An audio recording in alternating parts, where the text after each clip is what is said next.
surely Gaster, and the vessel that we loom, well, that is also Gaster's doom. And actually, damn Deltarune, that is also Gaster. Change 6 letters, do it faster, and the result is Gaster.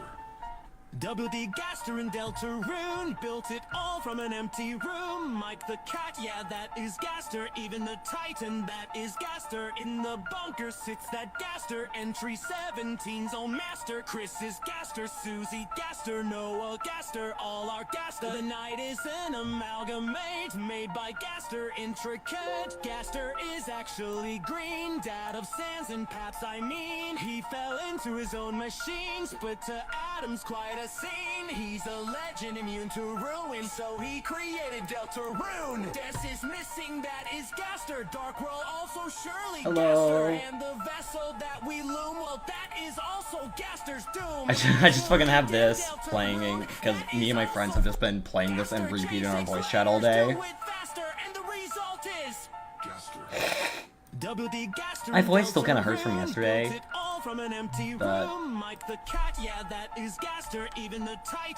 anyways, I'm gonna go plug this in the Discord server. Entry 17's own master. Chris is Gaster, Susie Gaster, Noah Gaster, all are Gaster. The night is an amalgamate made by Gaster. Intricate Gaster is actually What is that?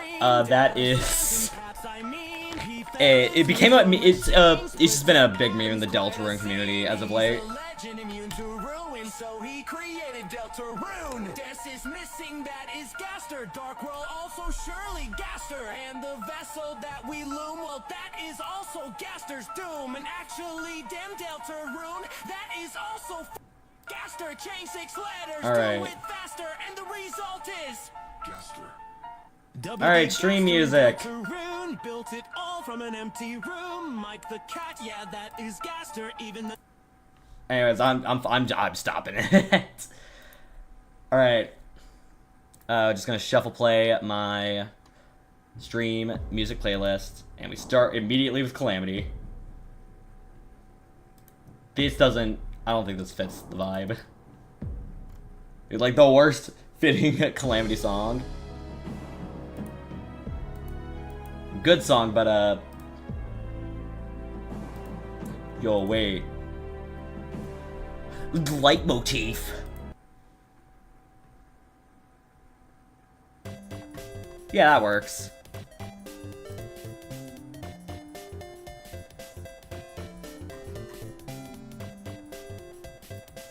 Oh, we have this. Yeah, that works.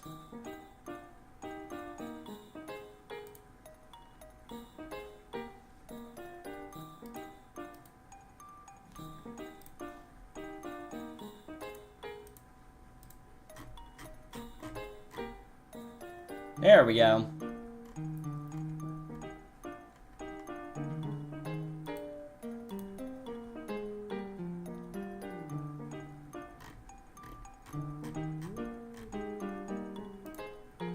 I have a question, sure.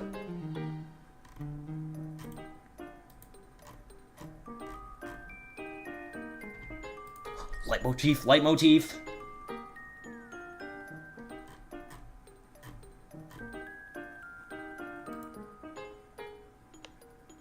I'm just shuffling until I get a shuffle I like. Oh yeah, this is good. There we go. I like this. And I'm gonna play. How do you plan on ranking the Undertale soundtrack? There's only one. Oh, I meant the entire soundtrack. Not just like the one soundtrack. But it's one you just played for sound like Jingle Bells, because Holiday Studio, the entire joke is that it's Jingle Bells. Anyways. Back to the ranking. We're tier listing it all. Okay. I'm gonna try to be quicker, and we're not gonna get off track because I have to be in bed by midnight. I'm gonna explain why I put everything where they are. But first I gotta fix this because it messed up my tier list. Oh, hold on.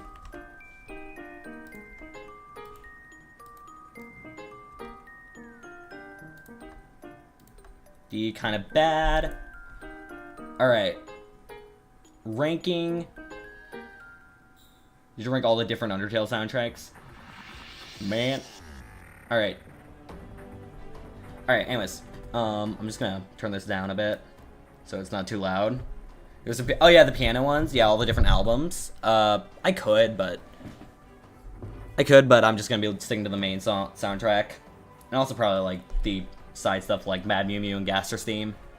Anyways, explaining really quick what last stream, why I ranked things where they are. Alright, F tier really sucks. The only release here is Rhino Horn, and we only got to Blades. But anyways, Rhino Horn, F tier. It just sucks. It's alright for attack, but like the second it hits the extreme line, if it misses, it's just dead. It is either getting KO'd or it is getting outspun. This thing just can't win. Like, if it gets a lucky hit at the start of a match, like, you have to run like a pure glass cannon build on this with gear flat for this to work. And 9 times out of 10 it doesn't. So it just gets outspun or KO'd. It's also just too light to be consistent, and yeah, that's why this is F tier. D tier, Night Lance. Not actually, I'm gonna put Night Lance above Wizard Arrow. Wizard Arrow used to be pretty good. I would have put it at its peak at like B tier. Now it has alright stamina. It can kind of hit, but it's just too light and gets bullied by everything. Night Lance, kind of okay attack and counter attack and destabilization, but it's just a far less consistent Viper Tail. Hold on, I'm actually gonna, so you know what I'm talking about. I'm gonna capture my cursor just so you can see what I'm. It's just a less consistent Viper Tail, so it's just extreme dash. Yo. All right. Anyways, yeah, that's why Blinker you're almost it, y'all. I think bro might be Common X. Anyways, Night Lance, it's D tier. It's too light to really do anything anymore. It's just less consistent Viper Tail. Leon Claw, it's just kind of mid-weight, and then it's only really uses attack versus attack and maybe defense. And even back in the day, before it got immediately outclassed, it was just kind of mid. Anyway, C tier, Wyvern Gale, alright stamina, it's just a better Wizard Arrow. Alright stamina, can kind of hit, but it was like outclassed like months later, so it didn't really get a chance to be relevant in the meta. At its peak, it was like A tier, but like it was pretty light and burst pretty easily, so you're really only using it if you are confident you could avoid attacks. Oh, nice. Alright, anyways, C tier, also in C tier, Dran Dagger.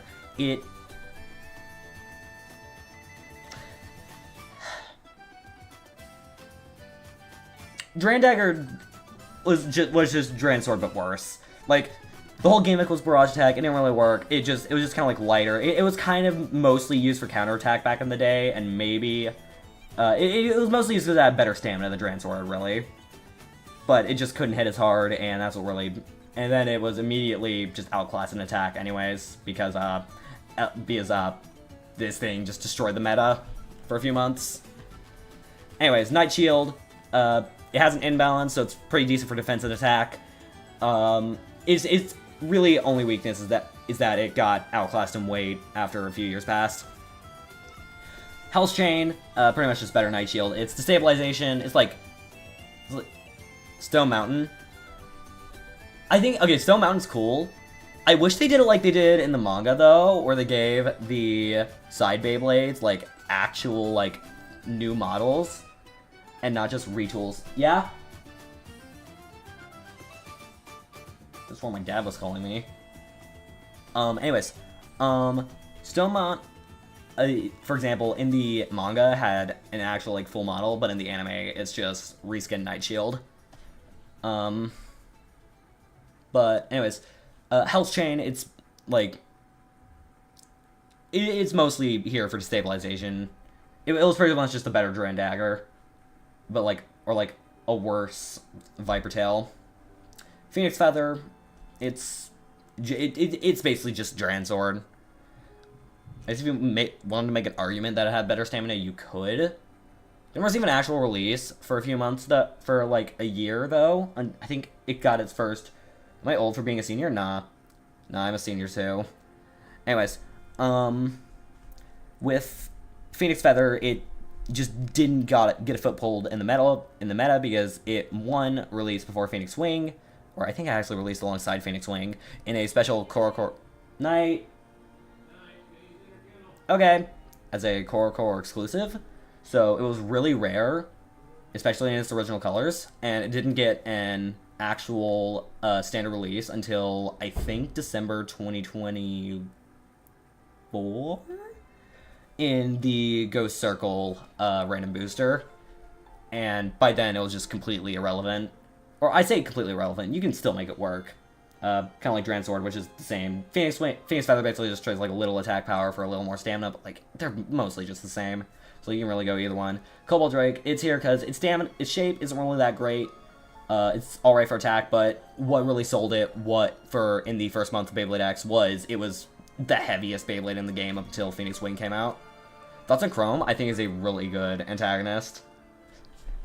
I really like him. He's cool. He aura farms.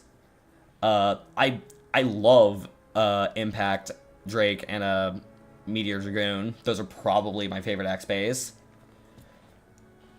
Like, he's just consistently he's like the Louis of Beyblade X, in the sense that he has some of my favorite bays and he aura farms. So I'm worried that in the late stages of the show, towards the tail end of the generation, they're gonna steal all his aura.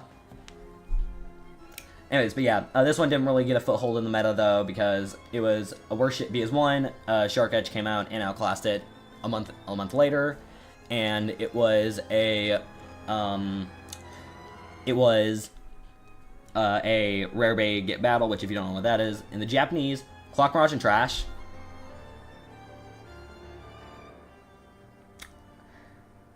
I can't do that. I'll explain when I get there why I don't think that's doing it for Clock Mirage. It has the nerf, but I'm gonna explain why I think it's not bad.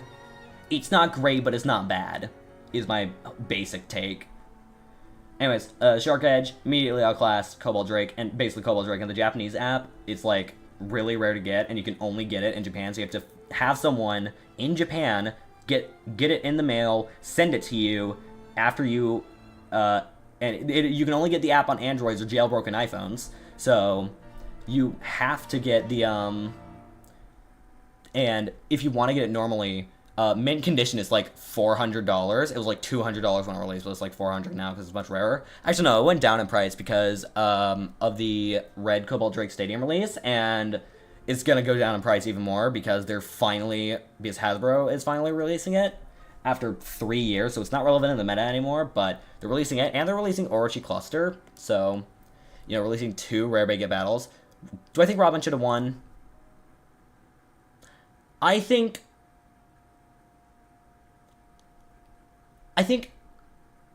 here's the thing. I get that if they had them immediately in the first X Tower win, I think that would have made Season 2 a bit awkward. But I do think that was the perfect point to make him win. And I do think he should have won by now. Because, spoiler alert, we're at the end of Season 3 in Japan, and he still hasn't won a single fucking battle. The most is he's gotten a few points and then drawed at the end of Season 2, and that's it.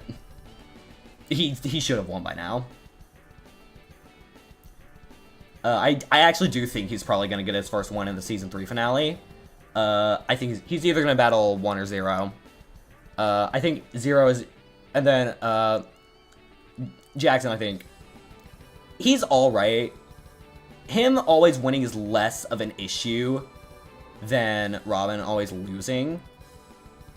Because Robin, he just has no character growth. Meanwhile, Jackson, they at least explore what him always winning does to the people around him. So while, yeah, there are no stakes... It makes for interesting character growth, except for Robin, because he never gets character growth. They find some bullshit excuse to make him lose. For example, when I think Chrome is better than Jackson. Yeah, I think he's better written character, for sure. Either him or Multi's probably my favorite in X so far. Anyways, A tier, Viper Tail didn't get outclassed, didn't get outclassed later down the line like Shark Edge. It's still pretty good destabilization and defense. And it can hit do pretty solid hits, so that's why it's an A tier. Hell Scythe, it was great stamina. It has great stamina. and it can kind of hit back, so it can chip away at the opponent's stamina and just outspend them, and that's why it's an A tier. And S tier is Phoenix Wing, really like the only one of all of the year 1 Beyblade X releases to still have a solid foothold in the meta, and still consistently shows up in tournaments, in like the top spots of tournaments. Anyways, so now I've explained why all of these are where they are, and now we're gonna actually start ranking them. Or like ranking the new ones. Ranking Undertale soundtracks? Yeah, I was gonna do that after I finish this. Anyways, Unicorn Sting. Unicorn Sting is very similar to Hell Scythe, maybe like a little bit better in stamina. I'm gonna put it right here. It is alright. Oh yeah, no, King, or like Titus in the dub, is like, he is like very similar to Louis in Burst, but like he's more of a side character than like an actual main antagonist.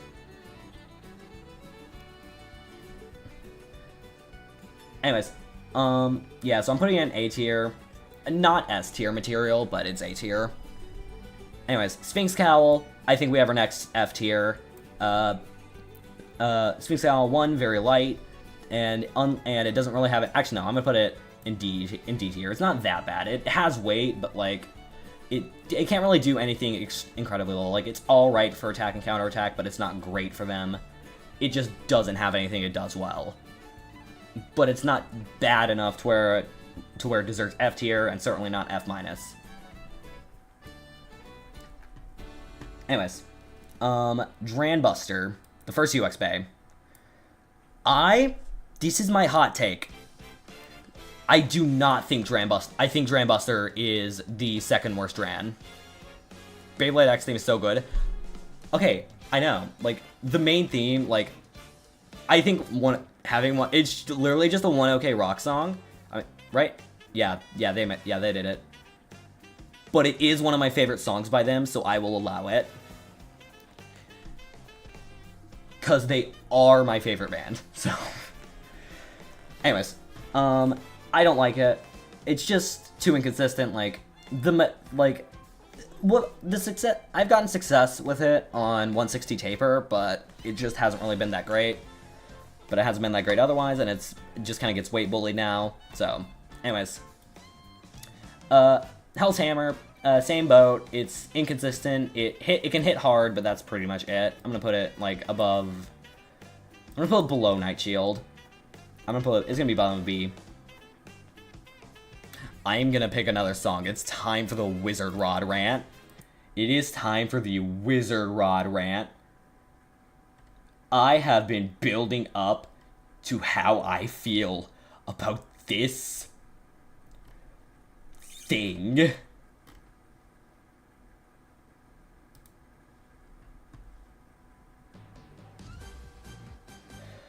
Oh my god. This thing. I hate this thing. It completely destroyed the meta when it released. It has the best stamina in the game to this day, 2 years after it came out.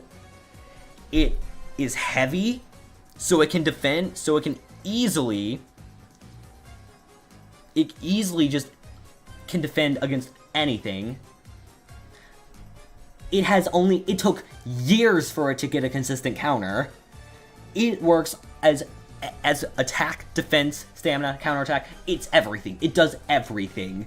Except attack, it's only like a high tier, it's only like a mid-tier attacker, but it's top tier and everything else. It's too good. Like, literally, you can probably win a tournament with stock combo. You probably can. I'm not sugarcoating it. I think you could probably pull up with the stock combo Wizard Rod. Hell, the stock combo from that one random from the Black Shell random booster with 160 Rush, you could probably win a tournament with. I mean, you could certainly win a tournament with Rod 160 Hexa, which is the most dominant bay in the entire, which is the most dominant combo in the whole game. Personally, I prefer 360 Hexa, so I can use 160 on an attacker. But my point still stands. Rod is, without a doubt, the single best blade in the entire game. Like, there is there is only one other blade that you could argue is better for the sole fact that it hard counters Rod. And that is why I hate Wizard Rod. So we're gonna go back to the normal ones. Anyways, we're going back now. Now that that's over, Tyranno beat. It was pretty good attack. It was pretty good attack and defense. I'd say put it right here. It could hit pretty hard. Arrow Pegasus. I'm putting it up here. It was a better Phoenix Wing. It was really dominant in the meta, but it was a rare rate get battle. So again, not a lot of people got it. It is probably my favorite of the rare rays though. Cobalt Drake, I just don't really like the design of. Valkyrie Volt looks really nice, but it isn't really that good. Where's Valkyrie? Hold on, where's Valkyrie Volt? Up here, it's the Valkyrie ship, I forgot. It's the CX. Where's Volt? Volt's right here. Valkyrie Volt, it was alright when it launched, but it's really just whatever now. And honestly, I like Valkyrie Volt, mostly for the Burst reference, because I grew up with Burst, but it just didn't really hit it for me. And then Drake Brave is literally just, I wish we just got a new CX Blade, because it's just, at least could you have given us a new CX Infinity Blade? If you were just gonna give us Drake again, like, I'm confused as to why they're looping back around instead of giving us more, and instead of giving us a new motif, or hell, if you want to do burst seasons now, give us Achilles, give us an Achilles homage. I think we're long overdue doing that. Granted, but we are getting a Spriggan homage this month for Hasbro, so I can't really be that mad. Either this month or in a few months, I don't know. But the fact we're getting a Spriggan homage is really good. Anyways. But Tyranno beat, it's good attack. Anyways. Also, I don't know why this is this high, because it did not release until, like, right around here. Because it didn't release until because it released between Crest and Wave, so I don't know why it's there. But it's like 9,000. We're not ranking all. We're not going to be ranking these bits, because they're all the same, except for these two, which are metal, which... Okay, I'm going to real quickly go over what I... Oh, wait, I am ranking the gear chips from my least favorite to my favorite. Okay, I really like Hell's Reaper. I really like the Hell's Reaper motif. I think I'm putting it below Perseus. Fox is probably my favorite. Valkyrie is up there for the burst homage. Pegasus looks cool. Cerberus I like, but probably not. Cerberus I like. Soul, it just doesn't look like anything. It's supposed to be the sun, but it kind of just looks alright. Wolf is, I like the colors on it. I'm putting it right here. Emperor, it's just the crown. I'm putting it right here, mostly because I just use it more. Phoenix, this is probably my favorite Phoenix avatar, so it goes right here.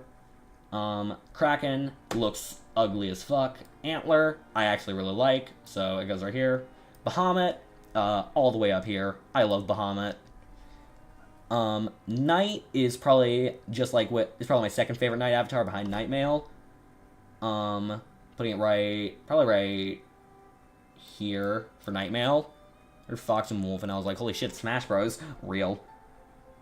They don't have any Falcons though. They have Hawks, they have a Hawk, which is similar. This is my favorite unicorn. This is my favorite of the two unicorn things. I really like the CX gear chip art. They're cooking on it. Fort Hornet, it's just a Hornet. I think this is almost identical to a sports team. I can't remember what. It was like a basketball team. I think the team is literally called the Hornets too. So, but it goes above Dran.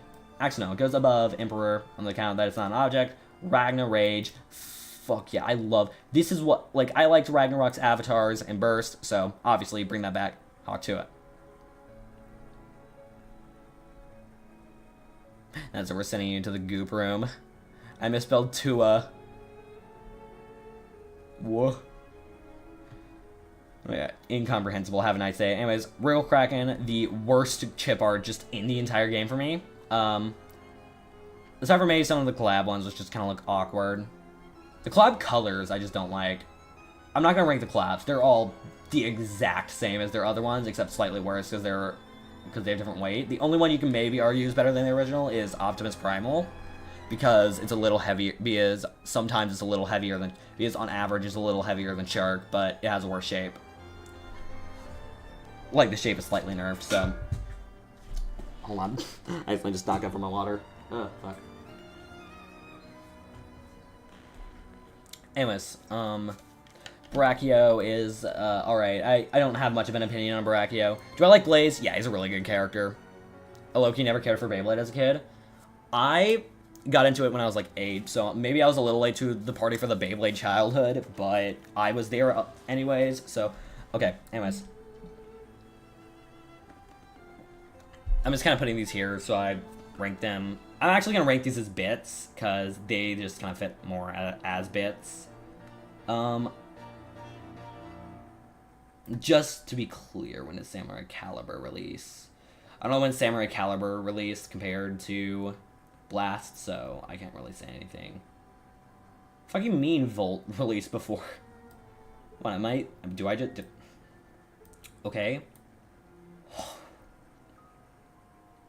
Anyways.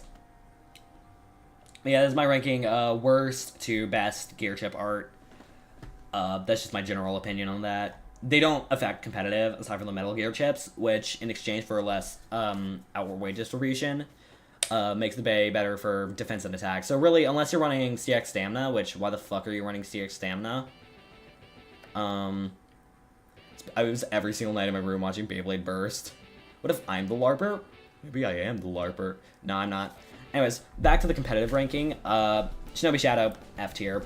If it weren't abysmally light, I would have made... It could have possibly be all the way up. If it were even average weight, it could be up in S, but they made it so fucking light. It has... Its shape is so good, though. To where it's really good opposite spin. It's a great counter to Cobalt Dragoon. But the weight kills it. I still think it has more use than Rhino Horn, though. The LARP continues. Not a LARPer anymore. The LARPing continues. An enigmatic LARPer. A LARPing encounter or something. I don't know. Anyways, Wise Tiger. It's in the same boat as... It's less attack than these two, but with more stamina. So, yeah. It's pretty consistent, though. So, and decent attack. Actually, I'm going to put it above Dransword for the extra stamina. Actually, I'm going to put it above Cobalt for the stamina. Definitely not better than Shark. But yeah, it was basically just a better Dransword. It didn't hit as hard, but it had better stamina. No more LARPs. One LARP. Call of the LARP. The LARPing and the hopeless and hopelessly LARPing. LARPing attack. Panic LARP or something. Prime LARP. Prime LARP. Desperate LARPing. We're just going through every Undertale fan game soundtrack now for the LARPing variants. Anyways, Cobalt Dragoon, completely overpowered. It's the best equalizer in the game. Just no contest. It immediately goes up here. It is easily the best BX release, but also just the only other Bay that can maybe be better is just the other Dragoon. Where is it? Where the fuck is it? Hold on. Is maybe the other Dragoon? Wait, that's not it. This is the other Dragoon. Oh wait, hold on. I forgot to add you as a mod. Hold on, Twilight. Let me get you modding. I'm so scary. Oh gosh, she's scary. Hold on, let me add you as mod, because I forgot to add you on YouTube. Goody LARP magic. I have that one. Yeah, Cobalt. Okay. Alright, yeah, you're mod now. Scary. Anyways. Alright. Black Shell, it was, it's in the same boat as Tiger, in the sense that it pretty much replaced Dransword for attack.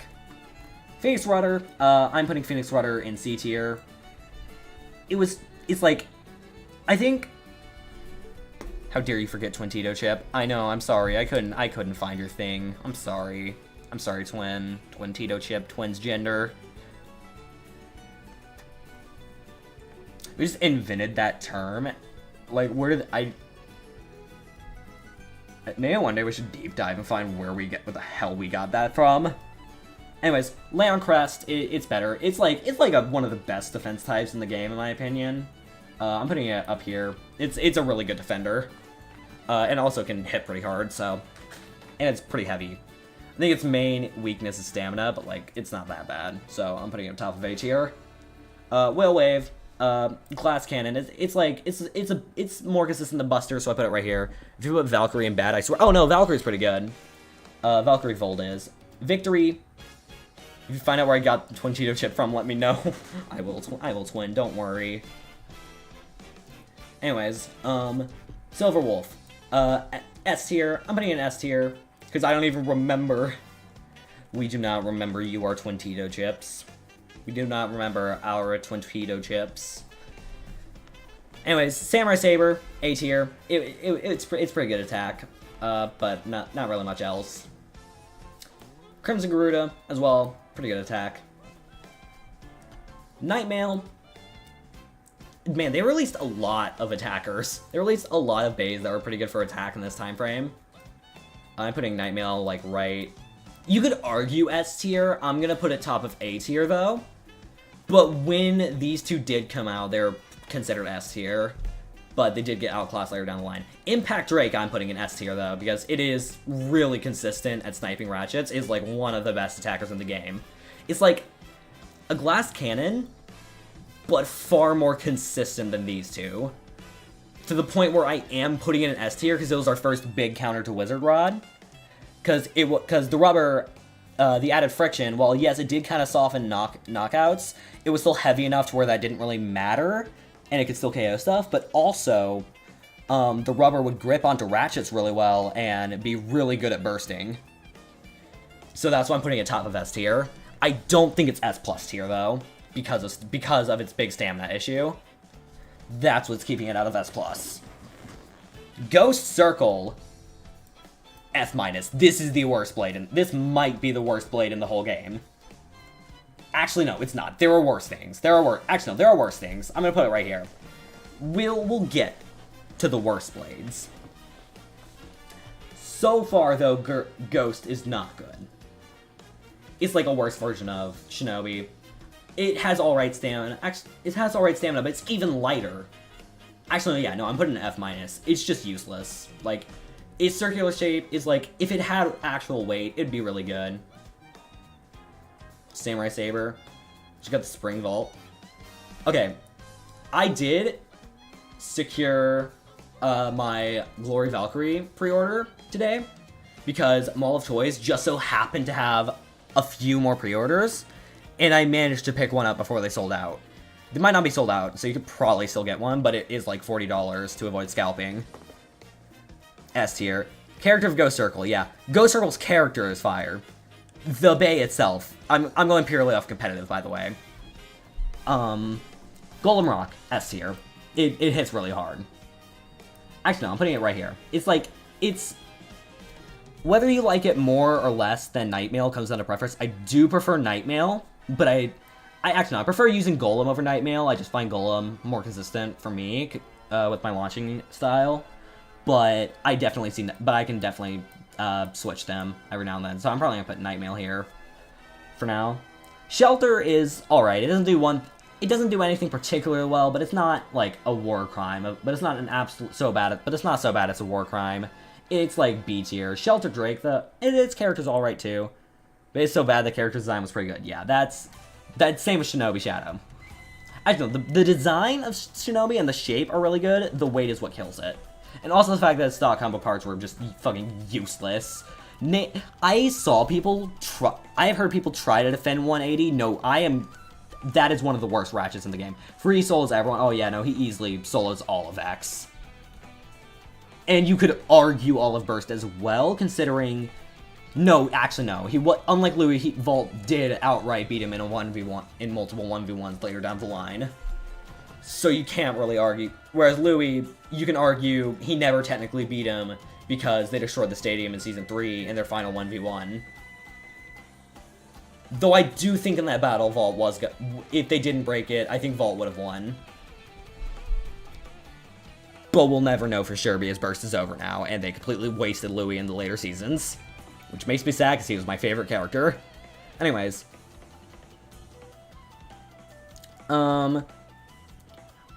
Scorpio Spear, it was the heaviest blade in the game for a while. Still is really heavy. I'm going to put it below these two. It still is really heavy by modern X standards. I just don't think it... And it's alright for... He lost due to an arm injury. Yeah, but he lost in the arm injury in Season 2, but in Season 3, Vault beat him in a fair 1v1 after making Josie Valkyrie. So he did, later down the line, beat him fairly. And he also, I think, in the tag team with Hyuga, pretty much carried Hyuga to beating Louis and Free. He pretty much sacrificed himself to give Hyperion, where he pretty much let Hyperion burst Valkyrie to get to had Valkyrie attack Hyperion, and while Valkyrie did burst, it gave Hyperion what's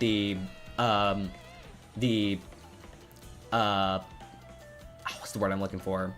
Momentum to one-shot Fafnir and Longinus. So that was a kind of feat. He was mostly playing assist role that entire battle. When he did technically beat both of them, he was just playing assist that whole time, though. I think Vault's best feat, though, is easily the ending of Beyblade Burst God, where... Actually, no, it's probably... Because, like, after...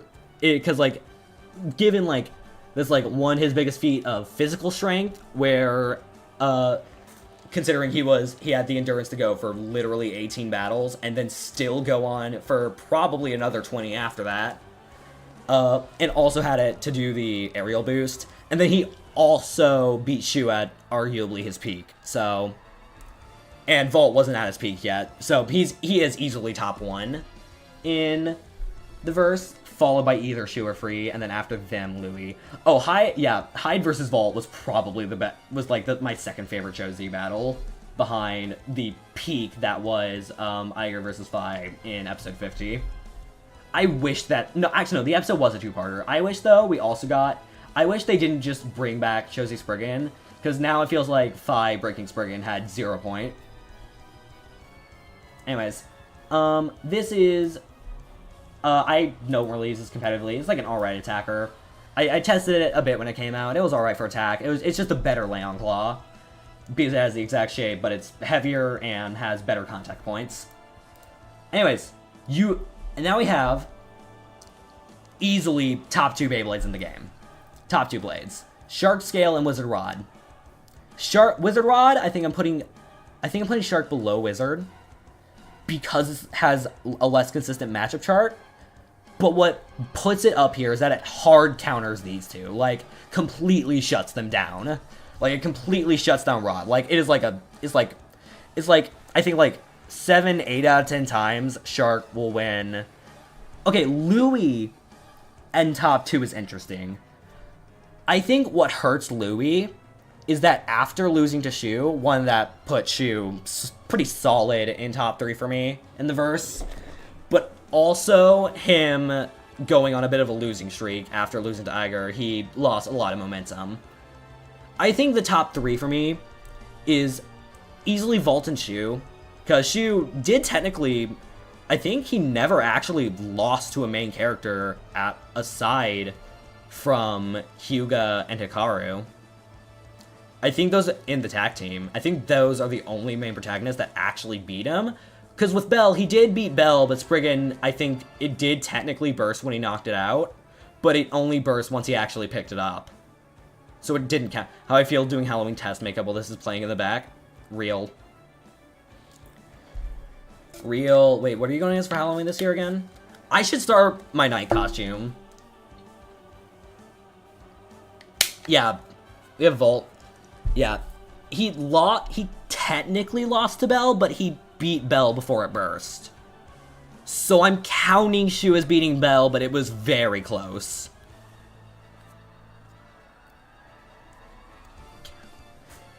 Because, like, President Loki as of right now, peak, you're gonna slay.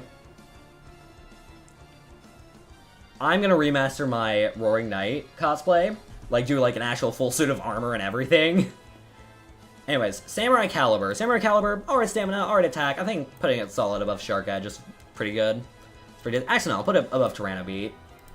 I think Samurai Saber beats it though in its general attack capabilities. I think top 5. Ooh, Gwen into... Yeah, Vault, Shufree, and Louis is a pretty easy top 4.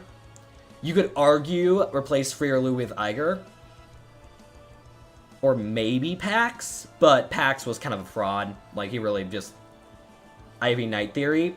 I mean, I wouldn't have had his last year, but it was kind of a rushed cosplay, so I'm going to do a full cosplay this year with armor and everything. Anyways, Clock Mirage. I'm putting Clock Mirage in, like, A or B tier. It's either top of B or right here-ish in A. I think I'm going to put it right here. Because it has really good stamina and defense, but they nerfed it by making it only usable simple ratchets. So it wasn't really that usable until 755 came out, which is a decently round bit. I was there, Ivy is the knight, trust me. She was indeed there. She saw the knight. Because, here's the thing, it has the best stamina in the game. But it would easily be up here if they didn't nerf it. But with 755, it can do pretty good. And arguably 455 too, but mostly 755. Like a 755 like ball is like pretty good. Or like if you want to go fully into, because it also has decent weight. It's just what they were trying to do with Ghost Circle actually done right. Anyways, Orgy Cluster, I don't know much about this one because no one really uses it and it's really rare because I think it was a Core exclusive like with Phoenix Feather. From what I know, it's pretty good for attack, so I'm going to put it up here. But don't trust me on that. Anyways, Meteor Dragoon, I'm putting it right up here. It is probably our final bay and absolutely overpowered. For the purpose that it's really good at equalizing, probably better than Cobalt actually. But it's also really good for attack, which is why I'm putting it right here. It's not the second best attacker, but it is really good at equalizing, which is what puts it up above the other second best attacker, which is, spoiler alert, Dran Strike. Anyways, Mummy Curse, S tier, it is the best defense type in the game. It's the best defense type in the game. That's really all I need to say. But they can make Fafnir? Oh, they definitely can. We're getting Spriggan, and so I think next on the list is probably either Fafnir or Achilles. Or maybe if they want to pull a bit of a, pull a more obscure pick, they could do Satan or Lucifer. Or Genesis. I think... I don't know how they localize Satan and Lucifer. They could probably... I think hot take... Or probably not hot take. I think they should have used the original localized names. So instead of Glory Valkyrion, it was Glory Valtryek. And instead of Suppressed Superion, it was Suppressed Spryzen. That's what I think it would have been. That's what I think it should have been. I'm gonna go eat. Good night, y'all. Good night. I feel like I'm listening to a video of my dad, MatPat. I can confirm MatPat gave birth to her. I was there. Anyways, Bullet Griffin. Now, this, if you remember Venom Diabolos, that, and how it had the driver that splits into a mini bay, this is that, but actually good. So good that it's easily S tier for me. Like, this is that, but like, they give the clone actual weight, so it's S tier, because it just drains stamina. Because it just completely just drains the opponent's stamina. It's true, there's written proof, aka just a random crack fic. Anyways, I think Heaven's Ring, fun fact actually, I remember the entire community was like, oh, this is an interesting Hasbro exclusive, it's not a retool. And then it turns out it was just Hasbro releasing, the reason I watched Ashura. Yeah, I think Bushin, Ashura, or Ashendra on localization is pretty good. I actually like Armin. He's like the only like punching bag rival they actually did justice by having him be the one to beat Arthur, which I think is really, which I think they did him really good in the second half of the show. Like, he was the best done character in the second half, probably, aside from Gwen. Gwen was really good too. Anyways, Heaven's Ring, it's alright defense, but it has that awful imbalance that kills its stamina and makes it easy to knock over. Also, really interestingly, everyone thought it was a Hasbro exclusive when it came out. And then it turned out, when we got the Takara Tomy news for what the July release were going to be, we already knew about Glory Valkyrie, we didn't know what the random booster was going to be. And it turns out Hasbro accidentally released the random booster prize bait an entire month early. Which was really funny when it happened. But I'm also mad at myself I didn't get it while I had the chance. Because now they're going to scalp the hell out of it. I'd probably find one in a local store, though. Anyways, Dren Strike, top of S tier now. It's top of S tier. Can't localize, but... I mean, can't equalize, but it's pretty good otherwise. But it's still really good. Alright, now for my prediction on Glory Valkyrion. Or Glory Valkyrie.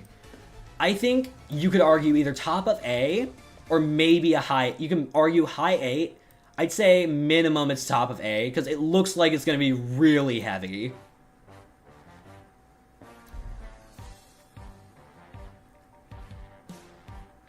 Rank every Beyblade Burst, Bell being Louis. Oh yeah, he had plot armor. He was better in the second half of the season, but his plot armor was so apparent in the first half. Like, beating Louis in the first episode, like, plot armor, bro. Like, I get he was using a new system no one had seen before, but the fact that Vault beat him in the very next episode kind of shows it was plot armor. And, like, he didn't even have any growth to beat Vault in the same episode after that. Like, he just had plot armor in the early season. They did him better when they actually started, like, the first real arc of the season with, like, the whole airship cruise thing. Anyways, let's just get these out of the way. All of the plastic gin, X over bays suck. They are garbage. They are so light. They have a weird imbalance. The only one that's slightly usable that was ever slightly usable was Dronzer, and that's because it was released in the first month, so it was, you could argue, a top 3 attacker. Actually, no, you can't. All the others were better at attack, except maybe Wizard Arrow. It was alright it could hit kinda hard at the start of X, back when there were literally 4 other bays. Immediately in the second month when they released Night Lance and Shark Edge, it got kicked out of the meta. And no one has tried running it since. El Drago, this is without a doubt, aside from maybe Valkyrie and Excalibur. I'm gonna put this as bottom of S just to be generous. I'm gonna put this right here to be generous with its placement. Again, I give it a median between where the possible placements for me. This one goes high B tier. This one goes pretty high B tier. They're both pretty much the same. Yeah, no, that's bad with us. It's mostly just game soundtracks and has-been instrumentals. That was bad with us. Anyways. Pegasus is alright. It's pretty light, but it can kind of attack. But it can kind of be alright. It is really hollow though, so I'm putting it right here. Leon, I honestly forgot this one released, so I don't have an opinion. I'm just gonna assume it's like... I'm just gonna assume it's like below... I'm just gonna assume it's right here. Because I forgot this thing released like the week of. People already forgot Spriggan got released. Top 5 OST. Oh, Vault Surge theme. Vault Sparking theme is easily my favorite OST, aside from maybe the final round of Vault versus Hyde, which is like Vault's theme in Chozi in the second half. And in Rise, too. And it kind of got a remaster in Sparking, which made the Vault versus Shu rematch easily my favorite battle in the whole season, even if it was less than a minute long. Not saying the finale in the next episode was bad. It's easily my second favorite. I just think Vault vs. Shu is just that good whenever they do it. The weakest one for me was the final Vault vs. Shu in Season 7. Because it didn't really have, like, a true conclusion to their rivalry. It just gave them... I think the true outcome... Oh my god, Kenny the lyricist. Holy shit. Peak. Truly insightful words. The guy who wrote Asgore running over deaths, by the way. Anyways, Victory Valkyrie. It's alright. It's alright attack. It's better than, like, the inconsistent glass cannons, but not as good as something like Dran Sword. It's like a worse Dran Sword, pretty much. Excalibur, it's just a more consistent Dram Buster, so I'm putting it, like, right... I'm gonna put Excalibur right here. It's just a more consistent Dram Buster. Game over.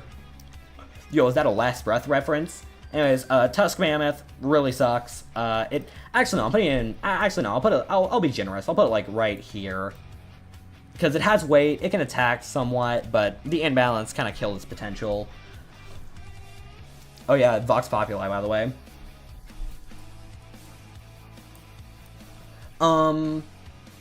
Samurai Steel was better. It's just a better Leon Claw. That's really all it is. It's kind of like, it's like the in-between of Leon Claw and Triceratops. I'll put it right here, but like right here. Ashura's Rise theme. I didn't pay attention to the Rise OSTs.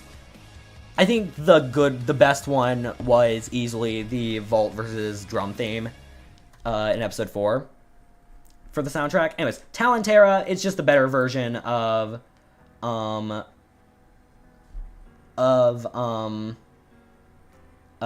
Tail. It goes right here, probably for me. Maybe you could argue above Samurai Caliber because it had better stamina and could destabilize a little more. It was just an upgraded Viper Tail. Knife Shinobi, it's just like the actually good. I look a little drag right now. I went too female low-key, but I look drag. It's fine, twin. You probably slay.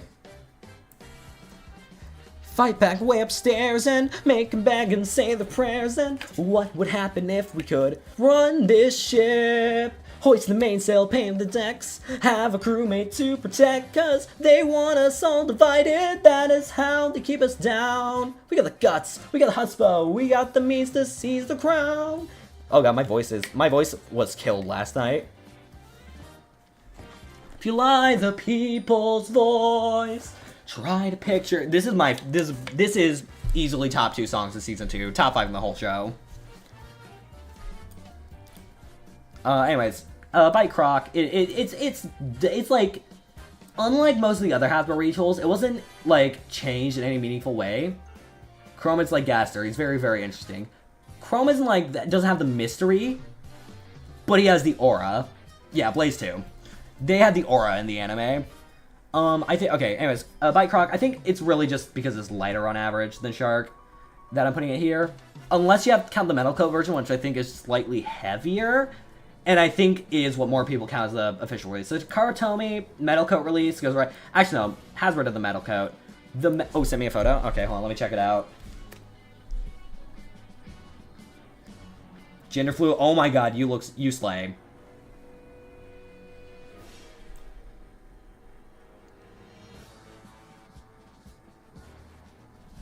My friend just texted me saying, and my friend, Gal, one of my mods, just texted me saying, the main character in Obsession, quote, looks like Charlie Kirk.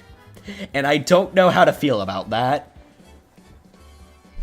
Anyways, Bear Scratch, yeah, these are just, Rhino Horn, but they give them, but they made the contact points better and gave them a bit more weight. So now they're actually usable. Let's get off Chrome when he used Draconic Break in 1. Dude, I love Chrome. He's probably my favorite character in all of X right now. Him, Multi, or Blaze. Those are the easy top 3. Anyways, no way we get 3 has-been instrumentals in a row. Unless my shuffle ended. Did my shuffle end? No, my shuffle didn't end. We just had 2 in a row. And they just so happen to be back-to-back on the soundtrack. Okay, well, except Vox Day. Or I guess the reprise. I consider Lucifer, Lucifer's intro to be Vox Day, Vox Populi to be Vox's part of Vox Populi, and Vox Day to be a reprise, and Lucifer's to be the original Vox Day. Because Vox Day in Latin means voice of God, and Vox Populi means voice of the people. The Backrooms is better. I'm not gonna argue, I haven't seen either yet. I know Twilight, I haven't seen Obsession, I will watch it, I promise. You have been begging me. Well, not begging me, you've just been telling me to, I guess, like telling me every once in a while. Anyways, Tyranno Roar, it's just a slightly worse version of Phoenix Wing. It's like, it's light, it's a fair bit lighter and the contact points are a little worse, but that's it. It's better for defense though. Yell Kong, I'm putting it in F-. It's like, it took what made this one good. It took what made Wyvern Gale usable and removed it, which was its incredible stamina. So now it has a mid shape and can't really be used for much aside of maybe attack, but Rhino Horn, but it gets outclassed by fucking Rhino Horn for that, and even Shinobi Shadow. Anyways, Hover Wyvern, it's going up here. It's going, like, right here. It's top 5 attackers. Oh, Fi was the best villain, followed pretty closely by Shu, then Louis. The first 3 were just the best ones. Then Gwen, then Lane, then Pax. Actually, no, I'm putting Pax above Lane for me. Maybe above Gwen, too. And then worst is easily Rashad. I went on a whole rant last stream about how bad he is as a villain. Like, he went nowhere. His character development was so forced. They don't explain why he doesn't like Bell or what made him start hating him in the anime. In the manga, they did him really well. He was one of the best manga villains, and they butchered him in the anime. And then his plot armor ruined Phenomenal Pain's whole arc, arguably the coolest character in the entire 6th season. The Return of Phoenix, by the way. Lane's plot armor, yeah, he had plot armor at the beginning. He was better after the Shu loss. Like, I think after... Like, after he beat Louis and after the first bit of the Legends Festival, they did him pretty much better. Like, they made him adapt to not having the wall in the vault fight pretty well, and have him catch vault by surprise by using the lack of the wall for his attack power. I think that is a pretty logical way he beat him, by catching him by surprise. And Vault did completely body him in the rematch, in the tag team tournament. Like, Vault just one-shots him in the tag team tournament, which I think is fair justice, after Lane catches him off guard and beats him in their first battle. Anyways, Gillshark also F-. It does nothing well. Anyways, Tackle Goat, it's right here. It's just this, but with maybe like more stamina, if I had to say exactly what makes it different. I completely forgot these released. I'm just going to put them below their Chikara Chummy ones, because I think they might be a little lighter. Stun Medusa, I literally forgot existed. I forgot the name of this. I know it's Crab something. Is it like Crab Crush? Crab Claw? What? Satum should have won against Fafnir. I like Silas's character development. He's probably like... Even though he only appeared in 2, I guess 3 seasons if you count his short battle against Vault in Season 3, he's, like, one of the best written. I don't think he should have gotten a win. I think he should, but he definitely got closer, and, like, they show his growth without making him, like, explicitly stronger than Free. But they did show his growth by making him beat most of the Big 5 in Season 2. So I think his character arc in Season 2 was really good. And in Season 5, arguably, and Season 5 is a great conclusion for him. It's like, he's like one of the few characters who didn't get completely butchered by the latter half of the show, and actually got better. Anyways, this one, I forgot what this is supposed to be a retool of. I want to say... Wyvern... Is it Wyverngale? It might... No, but... I don't even know what this is supposed to be, because I forgot it existed? I am confused. Anyways, I'm just gonna put this next to here, because I'm gonna put this right here, because because it looks like it has a better shape than Wyverngale, and I think it's Wyverngale. Best theme song for Burst? Oh, easily Turbo for me. Followed by Evolution and Rise.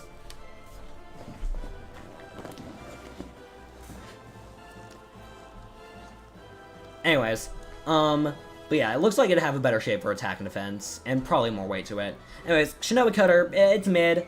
It's a bit light. It's not as good as Shinobi Knife, which is still the best Shinobi.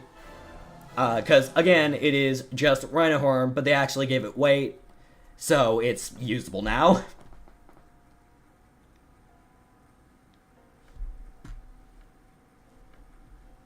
Oh, there's a Happy Day in Hell. How about X? Season 1. No question. The kind... Like, it's not that the other two were bad, it's just that Season 1 was so good, it kind of just easily clears every other Beyblade. Just every Burst and X opening, honestly, except for maybe Chozi and Rise's openings. Actually, no, it clears those two, because it's just that good. Rampart Aegis... Holy shit, they dropped the ball on this one. It has a great shape. It would have been great for defense, but no, they had to make it so fucking light. Rush Fox was cheap. I got Brush Fox when Fox Rush when it released. I'll talk about it. It's like one of the better CX blades. Like, it's pretty good for attack. Anyways, Bison, pretty good attack. It's like I'm putting it right here. I'll put Bison right. I'll put Bison right here. I forgot what the other one was. It's like I don't know. I forgot what the other part of its name was. Shadow Horus, I don't think is out yet. I'm gonna guess based on the shape. Off the shape, it could be A or S tier. Hold on, let me go back to presentation mode and fix this.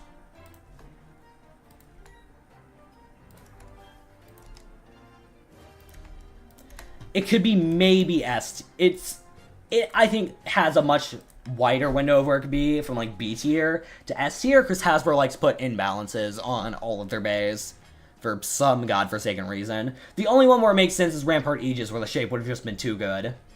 Not Rampart Aegis. Rampart Aegis fucking sucks because it's so light.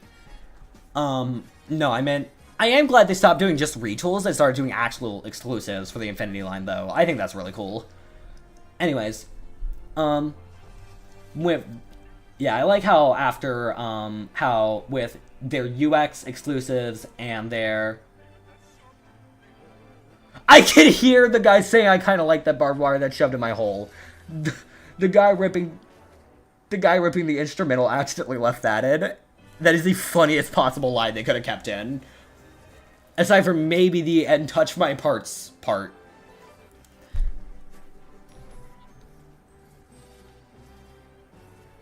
Oh, you can hear Blake Roman in there. You can hear some of the chorus voices. I think you should have done 3 laps on the rail instead of 2 laps. Yeah, Gear Rush is honestly like... It's honestly the best gear bit. That was a Has-Been Hotel instrumental, because I have all the Has-Been Hotel instrumentals and a bunch of video game music as my stream background music. Anyways, I'm not ranking these. They're all the exact same. I think I'm trying to pinpoint what Chewbacca is. He looks like Unicorn Sting with the jagged side and the smooth side.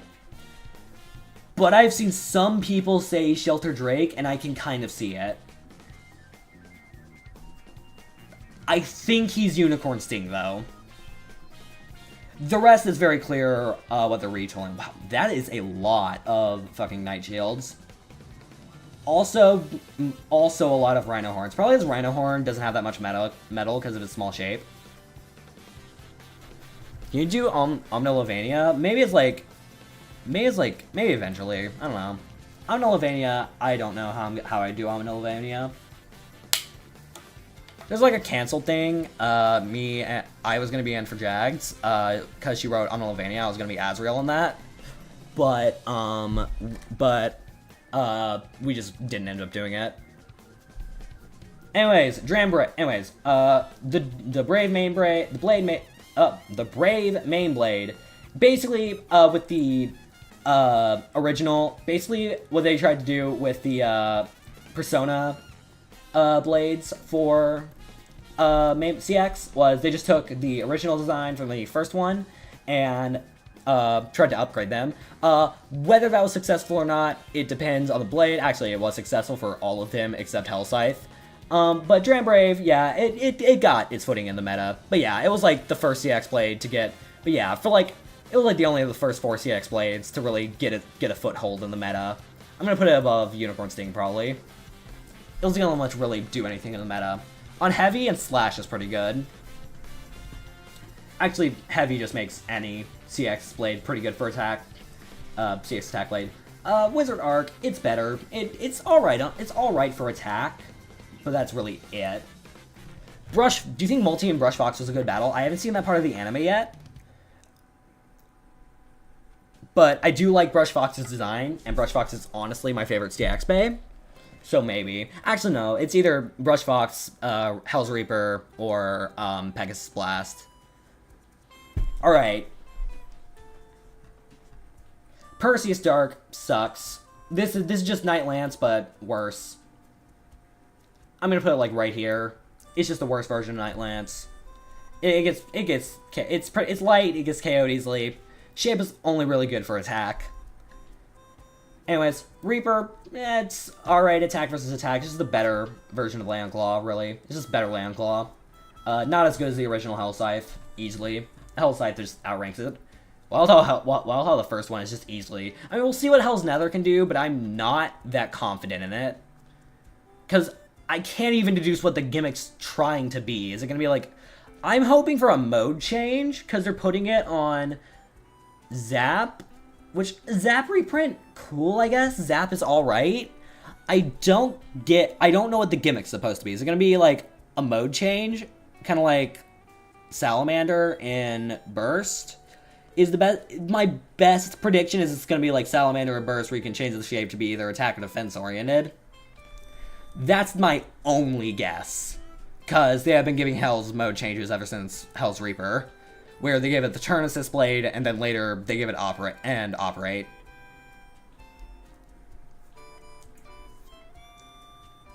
Alright, anyways. Foxbrush, it's just a better version of Brave. It was like, Brave and Brush were like, for a pretty long time, the only CX plays that were actually good.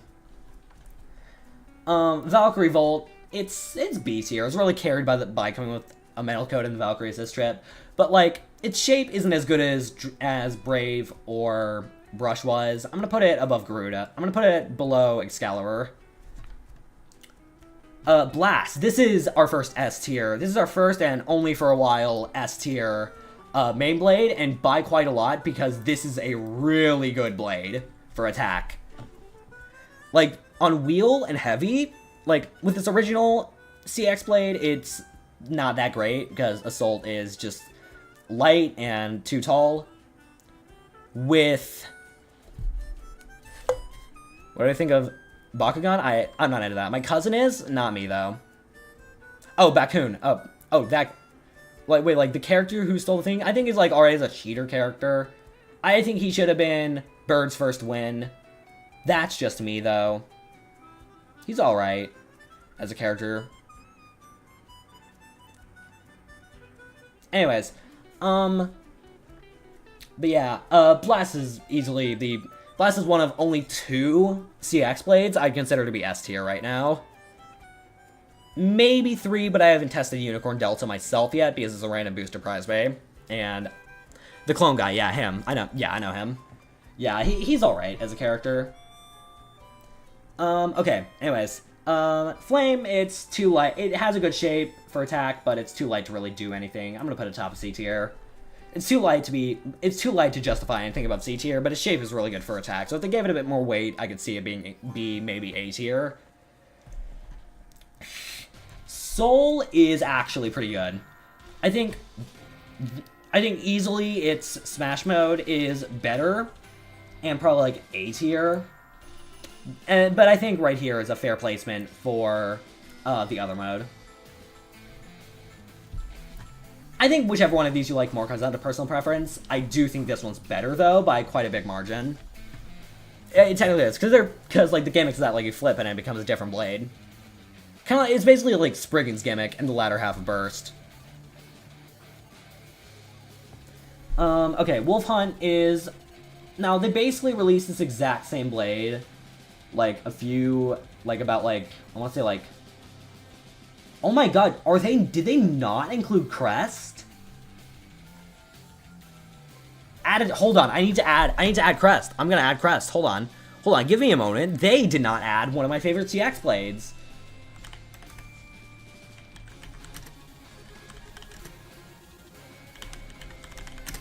The Fang main blade. Let me find Fang, and I will show you the Fang main blade.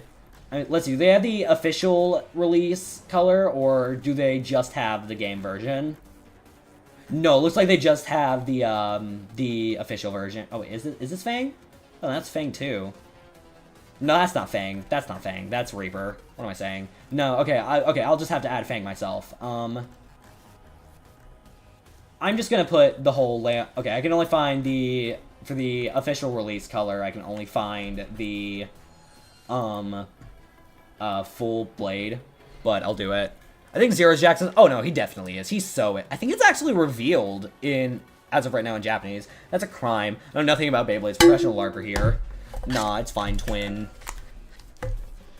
Anyways, I gotta add Leon Fang because this is honestly my favorite Leon because it's pretty good. Because it is pretty good competitively. I'll go ahead and put it because it did release around this time. Anyways, Leon Fang. I'm Leon Fang, so this one goes in like I think it goes in B tier. It's all right for attack, but Leon Fang came out like a month later and was just way better. It initially released in the Switch game, which honestly, like I liked Beyblade X Zone a bit. Like the battling got a bit repetitive after a certain time. Evo Battle is so much better. Like, they fleshed out the overworld more, which, granted, I do wish the overworld was still a lot more fleshed out. But I think, given that this maybe had more development time, I think is the case, I'm glad. It turned out better. So, I usually give the next game a full overworld. I think that it doesn't even have to be a big one. It just has to be, like, a good fleshed out overworld. And I think that'll make it better. But like the battle system is so good in it. Anyways, Leon Fang. Where'd I put Fang? Hold on. Fang is A tier, I'd say. It's a good attacker. Anyways, Emperor Might is. I wish the stadiums had better color designs than X needs a revamp. Yeah, I like the stadiums. I'm planning on getting the Hasbro release of the Infinite Stadium, because it comes with Cobalt Drake and Orochi Cluster, both really rare bays that I don't have yet. They'll probably have it at like my local Target or GameStop, so I'm assuming, so I could probably pick it up. So, also Silk Song. I think this is Silk Song. Is this Lost Lace? Yeah, this is Lost Lace. Yeah, I knew it. Lost Lace is probably my second favorite Silk song. Actually, no, I'd say like fourth behind Shellwood, Blasted Steps, and Scarsinger Carmelita. And maybe Grandmother Silk, which I think is officially titled Awakening. Kind of like how, because like the final bosses technically have like their boss theme titled and not just named after them. Like the normal route final, or like the normal ending final bosses. Grandmother Silk has Awakening, and the Hollow Knight has Sealed Vessel.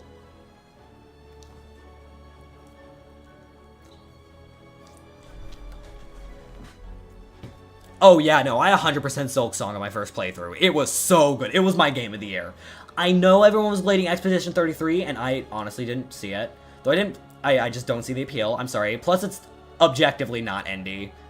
Like, received its funding, like, team of over 30 people received millions of dollars in funding from, and they're all ex-Ubisoft employees, and they received millions of dollars in funding. That's not indie. That is not indie. I'm sorry. And they also used AI in the creation of it, which we know, because a quote-unquote placeholder was spotted when the full game came out. The soundtrack is good, though, so I'll give it that. Not as good as Silk Song or Deltarune Chapter 3. It did not deserve to beat those at the Golden Joysticks.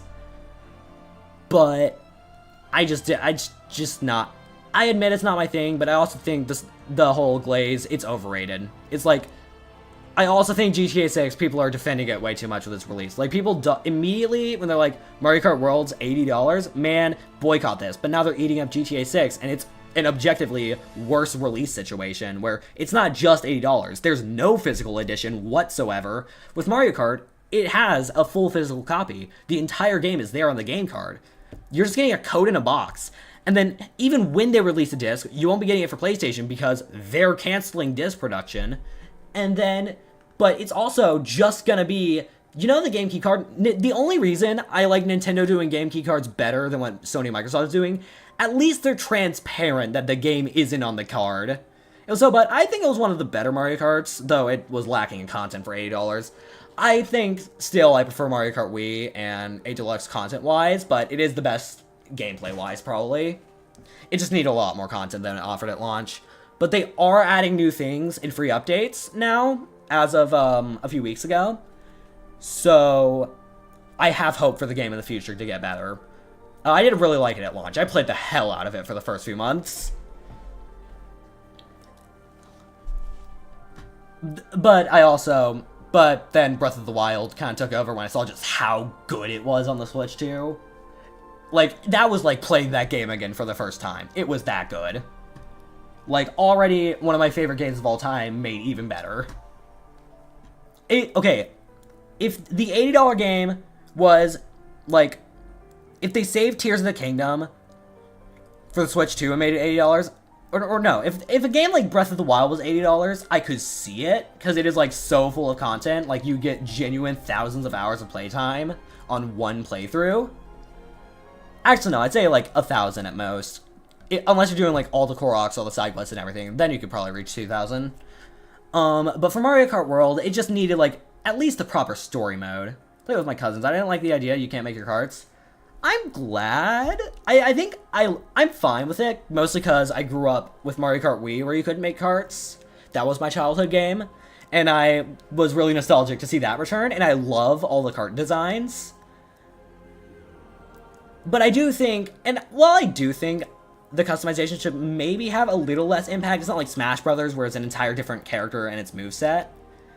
It just affects the stats. I do think that it would be a lot more fun for me if I could pick whatever I wanted. And if it affected the stats a little, I wouldn't be mad. But if it affects the stats this much, I'm like I main Rosalina on some relatively non-meta carts, aside from like that one purple bike, which I think is somewhat in the meta. Oh, Breath of the Wild is peak. Yeah, I still think it's better than Tears of the Kingdom. Tears of the Kingdom had higher highs with the final boss and a few of the dungeons, and just the bosses in general. The bosses were so good in Tears of the Kingdom. Like, even if they were so goofy design-wise with Mugdorok, or literally made of the Zelda equivalent of crystal meth, they were really fun. Oh, I have in the past. Spoiler alert, top 3 is Steve, Kazuya, and Sonic. But, I mean, that's pretty much a given. That's, like, everyone's top 3. Because Steve is just that broken. Anyways, back to Beyblade. Flare Phoenix. It's arguably our second S tier. It's like, it's a little worse than Blast, a little worse than Wing.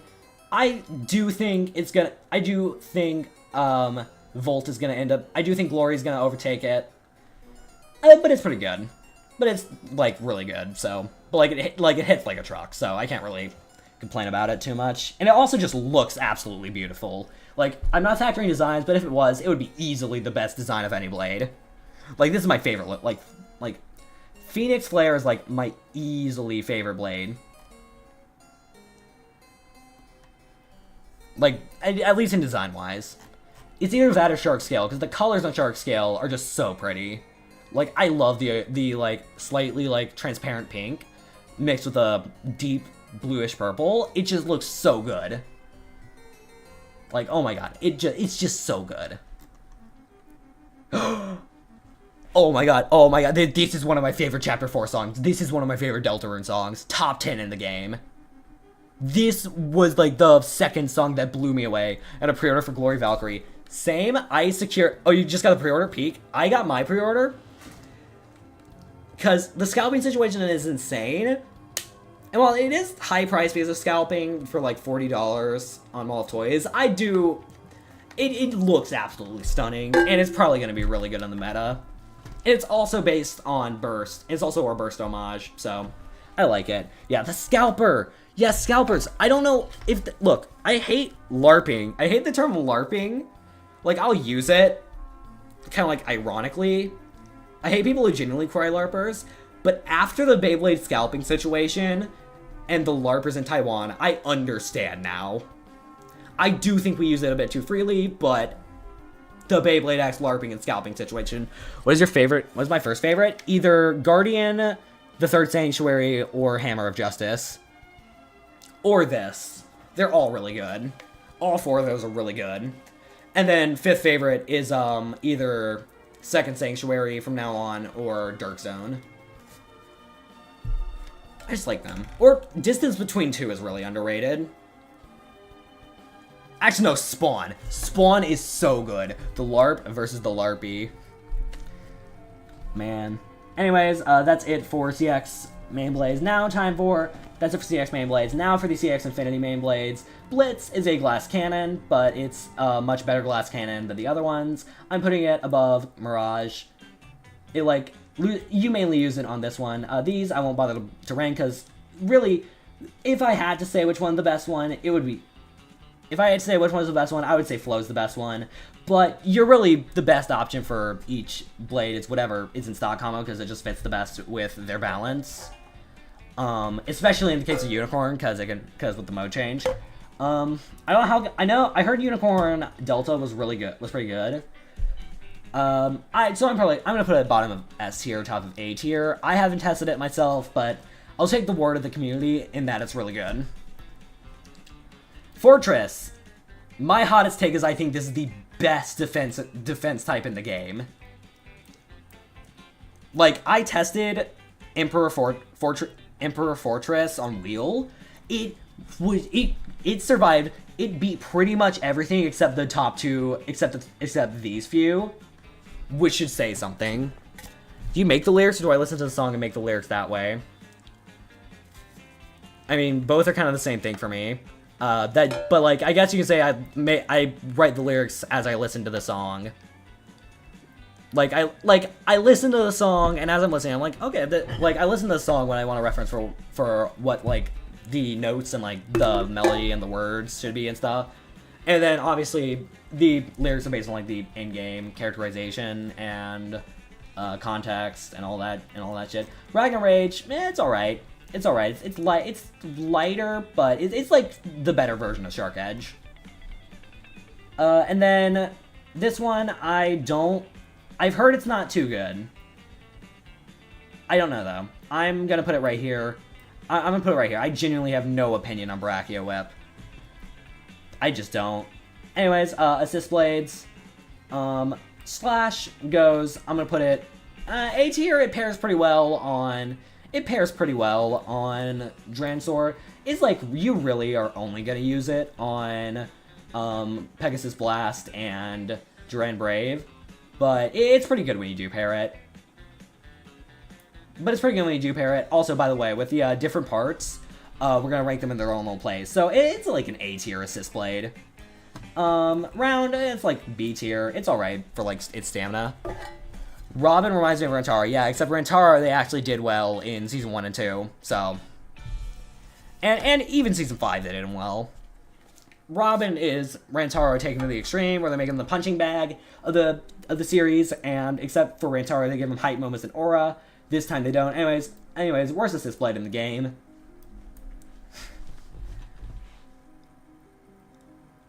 Anyways, Turn is like C tier, light, tall, not really that great.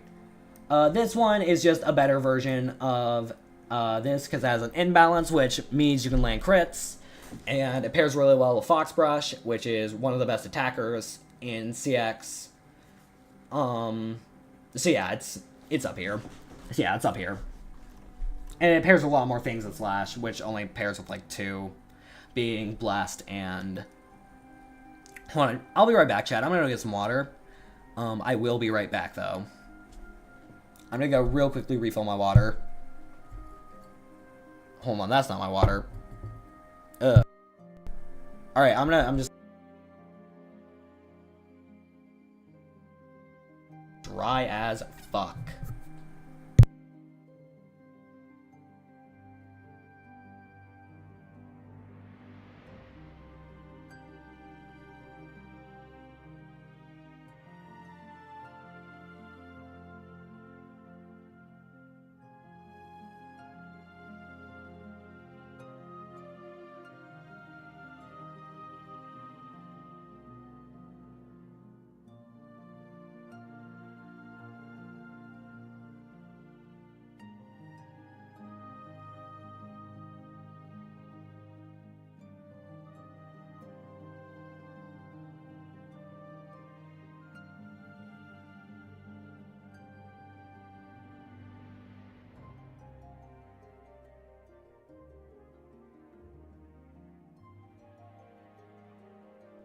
I am back. Yo, Prove lyrics. I love Prove. I love Prove. It is one of the best intros, and also just a good song. I think it was released before X came out. I think it was released before X came out, but it was like made for X. But they didn't reveal it was made for X until X was revealed. Anyways, but I think this one's called. No, this is Bumper. I forgot what this one's called. This one's alright. It's C tier. I'm gonna put it below Turn, because Turn at least pairs well with some blades. Okay, anyways. Assault, alright. It's heavy, but it's pretty heavy, but it's a bit too tall. That's the problem with a lot of assist blades, is that they're too tall. It's the 60 height assist blades. You really only want to use assist blades with 60 height, with the 60 height, with one exception. Actually, no, two. With one singular exception, and we're at that right now. This is absolutely overpowered. This is one of the best ones in the game. This is one of, if not the best assist blade in the game. Good attack, good defense, good stamina, just good for everything. And then, after that, we have the... Oh, what assist blade is this? I forgot. This is, It's not Turn, but it's like... Well, it has the gimmick of Turn. But it's just Turn, but, like, actually somewhat good. I'm gonna put it right here. I'll put, like, top of B tier. Anyways, this one, it's, like, easy to stabilize, but, yeah, it's good. It's alright defense. I can brush stuff off pretty well. B tier. Anyways, this also goes in our S+ for completely overpowered. It makes CX blades go from hitting like a truck to hitting like a train. It makes the best CX attackers go from hitting like a truck to hitting like a train. So, it just makes already really strong blades like Blast, Brush, Flare, and, fucking Brave, right? I don't remember, because it has, like, the exact shape as Brave Valkyrie, too. It makes them hit already really powerful blades hit much harder.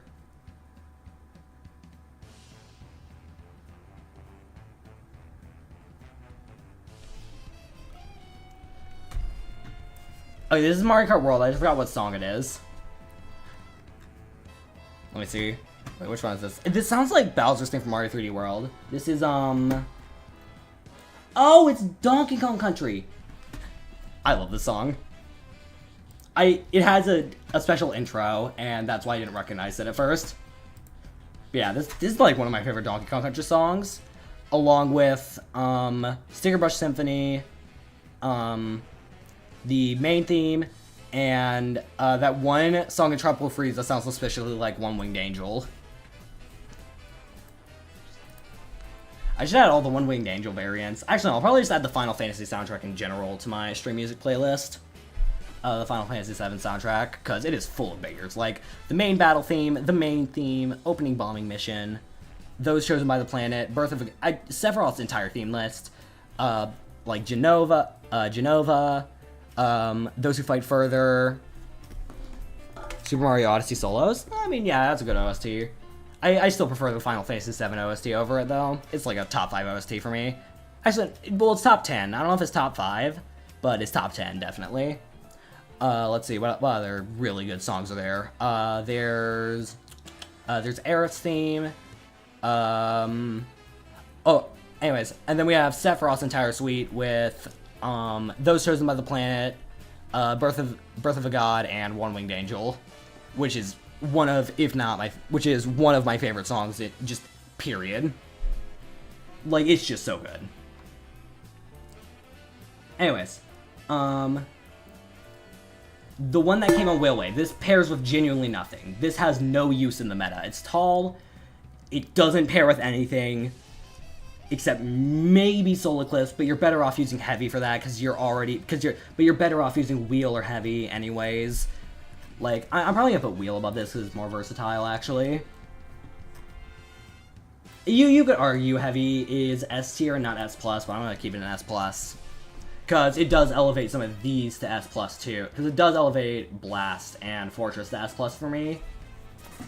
Maybe. Actually, no, but it just elevates them higher in this tier. Anyways, This one came on Flare. I don't know much about it. I'm just gonna put it in. I'm just gonna put. Based on the shape, it looks like it pair pretty well with some stuff, but like I don't trust it that much. I'll just put it right here. 29 counts of genocide. Yo, oh my god, me reference. Yeah, Last Breath takes place after 29, so of course I had to reference that. I think it's the drama adjusted to this. This goes in S tier solely because 1 is short, 2 is round. It's just like a downgraded wheel. My mind is...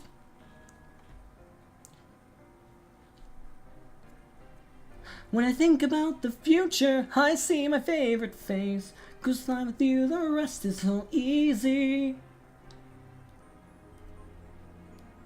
I love when I think about the future. It's a bunch of reprises. It's the nonstop of... It's like the nonstop of Has Been Hotel. Like nonstop in Hamilton is just mostly a bunch of melodies we've already heard. For like the Act 1 finale, when the revolution's done and Hamilton starts being, and Hamilton is now one of the people developing one of the people like instrumental in getting the country on its feet. Kind of, but. And it's full of just a bunch of melodies we've heard before. And once we get up there... this is kind of Don't You Forget, but I don't think it appears in Don't You Forget. It's just definitely musically based on it. Last I told you so, all eyes at your throat. The most misinterpreted scene of all time right here. You're not supposed to feel bad for him. It is simply showing you the discord between all 3 Vs. Specifically between Vox and the other 2. Also, I think this is the ready for this motif. I think. No, it definitely is the same melody when at the end. I don't know if it's intentional or not, though. But it makes sense. Bad Time Trio win. I've already done Bad Time Trio twice, but I want to remake it, so I'll probably do that towards the end of the year. Made for November's cover. Lucifer getting treated as a bridge, and then after this is the best part of the song, when Lute says, "They're about to know who they're dealing with." Oh, I'm gonna sing that. They're about to know who they're dealing with. Every one of them, no one gets to live. Here's my halo on, I'm gonna shit my pants. What the fuck is wrong? This battle is a chance. Storms coming, I can see the clouds. No running. Remake the remake? I've done that before. Rain is gonna fall down like gravity, like gravity. Fun fact, I can hit the top note of that song, but I can't write, but only in full voice. And also my voice already hurts. But I can hit the top note of Gravity with full voice if I warm up. I used to be really inconsistent with it, but I'm pretty consistent with it now. I kept hitting that note for like 20 minutes one time. So I could sing through the entire song, definitely. I just need the proper warm up. Bad Time Trio win. November, probably. It's either that or Time Paradox. November's usually a filler cover anyways. So I usually give it to a song I want to remake anyways. Or The World Revolving in my first year of doing lyrics. Which I'm obviously remaking right now. I've already filmed the first bit of vocals. And I'm on the second loop of the Freedom Motif A before the Rising Gaster's theme. Which is already going to be halfway through the song. It's a pretty short song, so it's pretty easy to do. Anyways, back to the tier list. This one, I'm putting it in A. I'm putting it in B tier up here solely because it's pretty good solely because it's the main thing you're going to be using with Blit. I'm going to put it right here, same tier as Blitz. It's the only song, it's really the only assist blade you're using with Blitz. Yeah, all of these have been released. Bullet Hell, I really want to do Bullet Hell. I might do it. I don't know, though. I might do... That might also be November. I might do November for Bullet Hell and Bad Time Trio. If I do Bad Time Trio, I don't know if I want to voice all 3 again. It would be really fun, and I could hit the Kara notes better. Or if I want to get some friends to do the other 2. I would still be voicing Sans, though. I would probably be getting Twilight for Kara, and maybe Jess for Papyrus. Don't quote me. Either Jess or I might, hell, even try to get Darby Cupid on it, because he's like my favorite Papyrus VA on the entire internet. It's either him or Jazz. They're both really good. I have a good Swap Paps voice. True, true. Now it's me and you, whatever shall I do? Small talk, remember how since thought you were the raw. I was originally gonna remake Last Breath Renew the musical for the end of the year, but I'm probably gonna do that next year. Please hire me, I'm so dry on work right now. I mean, I can maybe see if you, if you want to co-write, sure. I can definitely open a Google Doc. Because I have nothing in September either, like, only thing I was thinking of is I could maybe remake Megalovania. But I don't know, though. I was thinking about remaking Megalovania.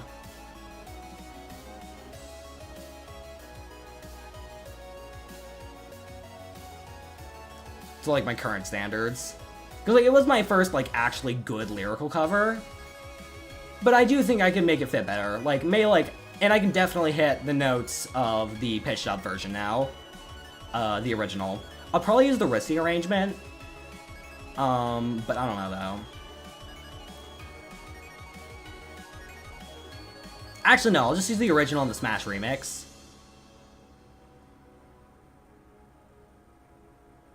Just like the original, except I'll use the original speed, original pitch version. I don't know, they both fit in their own different ways. Like, the pitch down, slowed down version fits more with the emotional part of the fight. But the energy of the fight matches more with the in-game pitch and speed.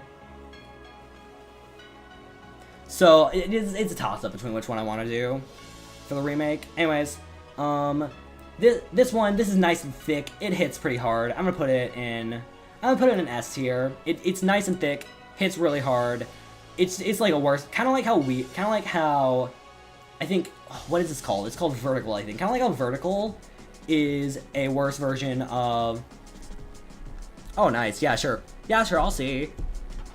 If Vertical is like a slightly worse version of Wheel, then... Oh, I forgot what this one's called. Then this one is a slightly worse version of Heavy. In that, if you're already using Heavy in your deck, you just gotta use this. But I'm also happy to write, yeah. I mean, in the original draft for Big Shot, you did write one part, so... Anyways, Unicorn Delta, I'm just gonna put it in the same category as I'm trusting Deltas in. Because it matches up with Delta, obviously. I don't know, though. Prediction, Gravity is going to be right here. That's my prediction. I'm predicting it's gonna be, like, an S+. It's gonna be a top 3 assist blade. Anyways, Ratchets. Ratchets are kind of hard to do, but it's good. But I think I can do it. 360, easily my favorite Ratchet in the game. That writing was ass? Damn.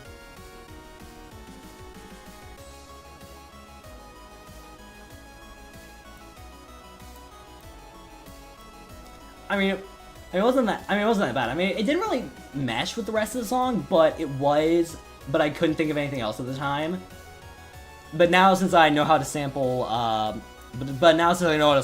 thanks to Big Shot, I made a bunch of Don't Forget references, because Fist was spammed in. He would sample music. And also the You Got a Friend in Me samples. Wait, why I swear? I hate my writing on the OG Big Shot draft, it didn't feel good. I mean, it was alright.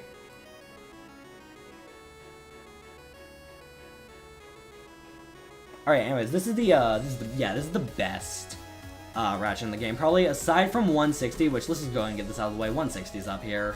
Let's get all 3 of the top 3 out of the way. Because we all know the top 3 Ratchets, what the top 3 Ratchets are. We don't need to pretend like there's gonna be any surprise. These are the top 3 in the game. Favorite Bubble song?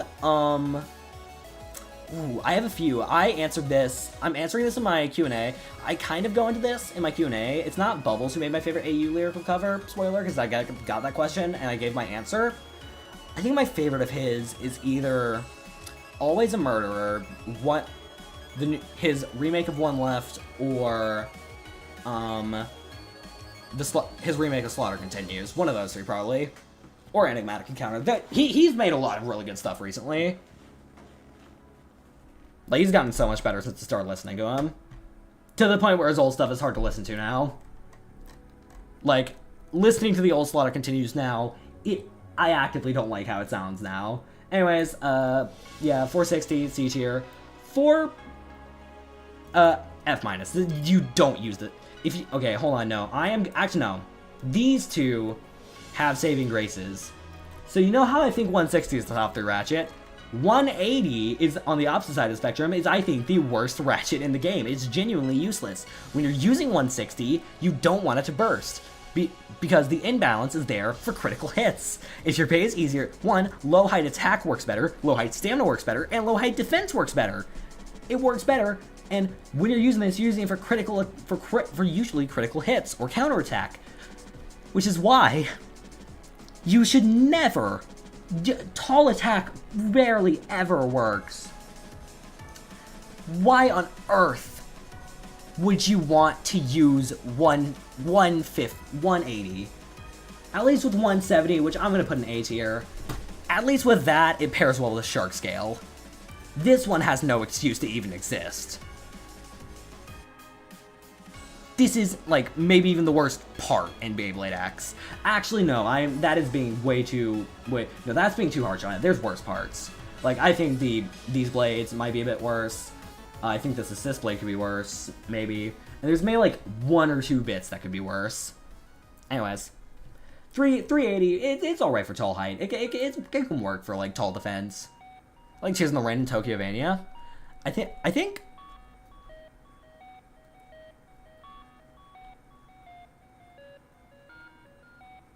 No, maybe I'm wrong. I don't know.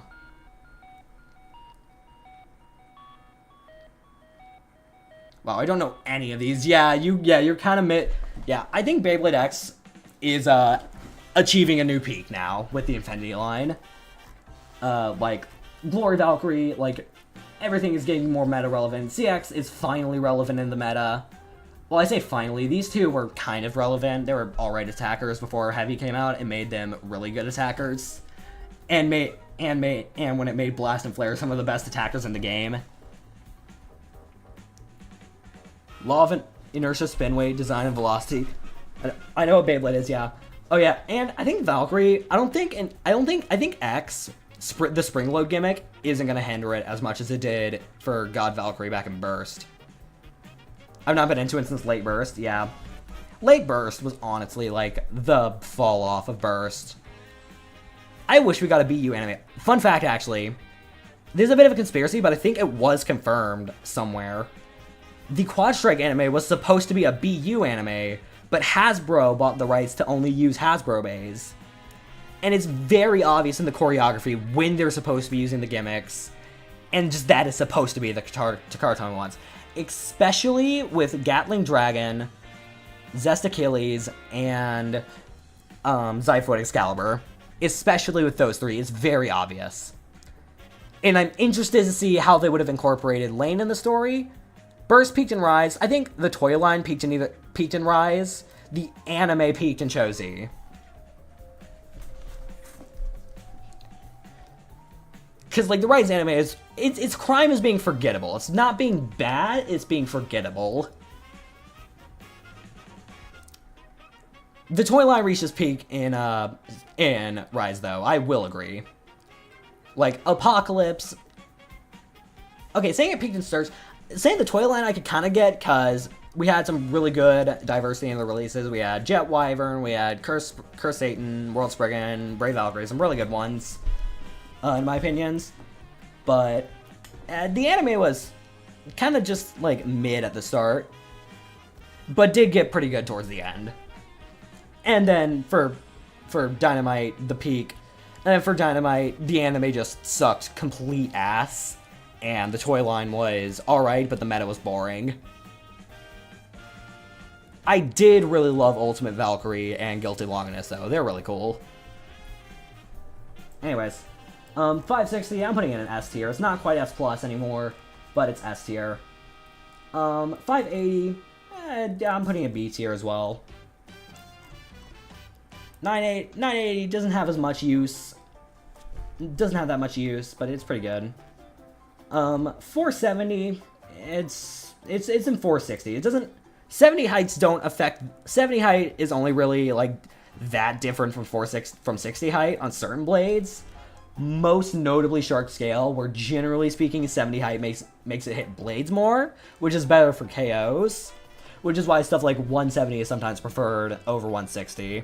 Though if you want to go for burst, then like 160 is definitely preferred. Maybe even 150, but sometimes that makes it scrape, and I just find 160 to be the most consistent of Shark Scale. I personally like running a 160 level on it. Have we forgotten about Zack? Oh yeah, Zack is a... Oh yeah, Zack was peak. I wish he came back in Season 2, because Galaxy Zeus is so cool. It's one of my favorite god bays. Anyways, 370, same boat as 470.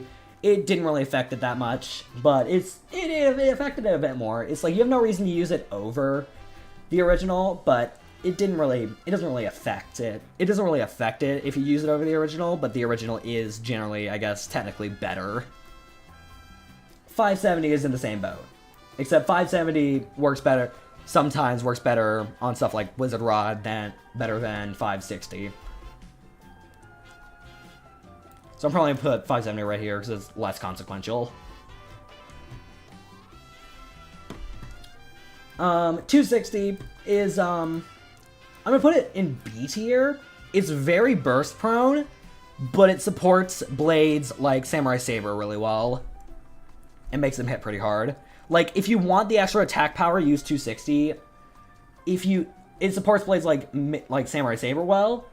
If you're not using it to increase attack power, though, just don't use it. But it is up here because it does pair really well with some attack types.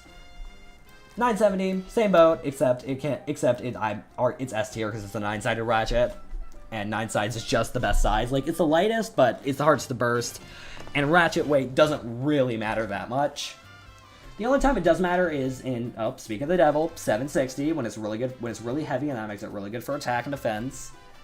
270 is 270 is a lot worse than this because it's more burst prone and further makes that weakness even more of a weakness. I wish Blaze was like Fi. I like that Blaze is a good guy because I think if they just tried to do Fi again, it wouldn't do Fi any justice. Oh, Weirder Birds. Okay. And 2, I don't think modern Beyblade writing would be able to do a character like Fi again, where they have such a genuinely great, intriguing, mysterious, and actually threatening villain.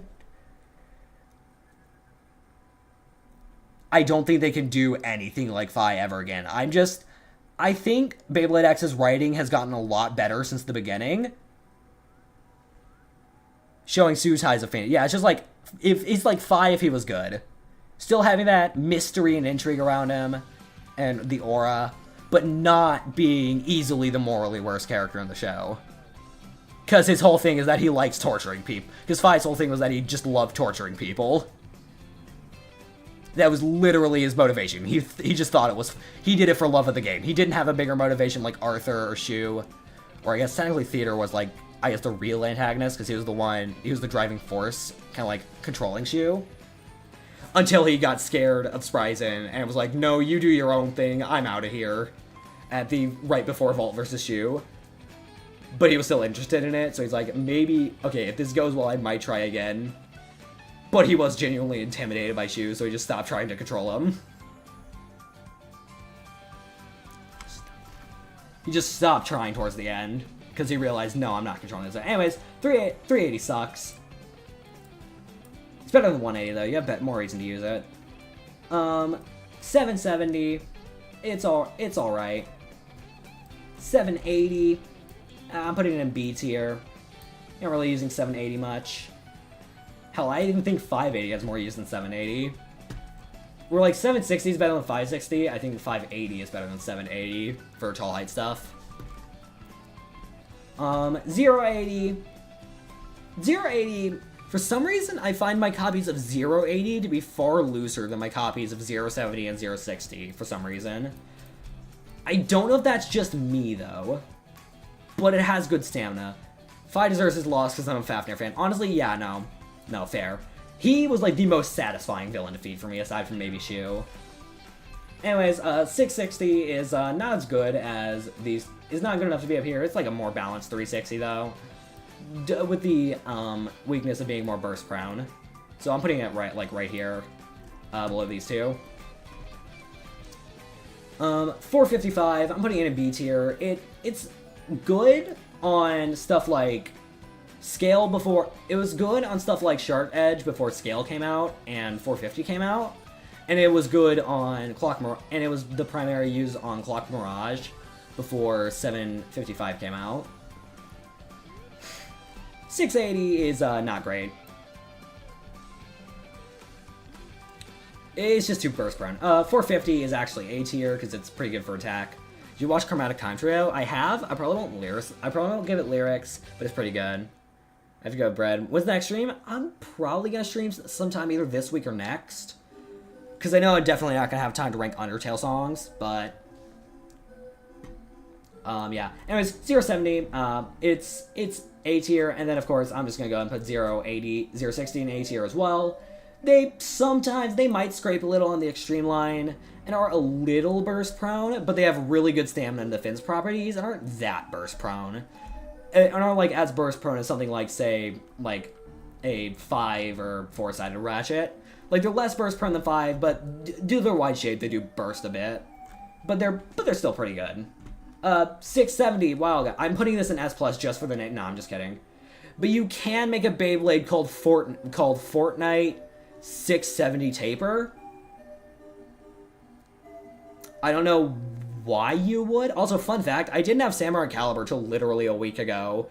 Because I just skipped out. Because I decided to, instead of buying the Samurai Caliber starter, I ended up just getting the 2 prize bays from the prize bay of the Cerberus Flame random booster. I don't know why I forgot that. Cerberus Flame was like the most meta-defining random booster in years, ever since like Shark Edge. It's like random boosters fell off for a while. The only random booster that really made us somewhat of a dent in the meta is Tyrannoby, but it got outclassed after only a few months. But Wheel actually just completely changed the meta and made CX really, and especially when Heavy came out, CX started getting really good. Oh wait, hold on, I forgot to put Might somewhere. Hold on, where's Might? Where the hell did I put? Did I put Might in F tier? No, that shit's A tier. It's pretty good. No, that shit's A tier. It's pretty good. Why the hell did I have that there? No, it's really good. Like, it's good defense, has alright attack and stamina. Like, it's good. Anyways.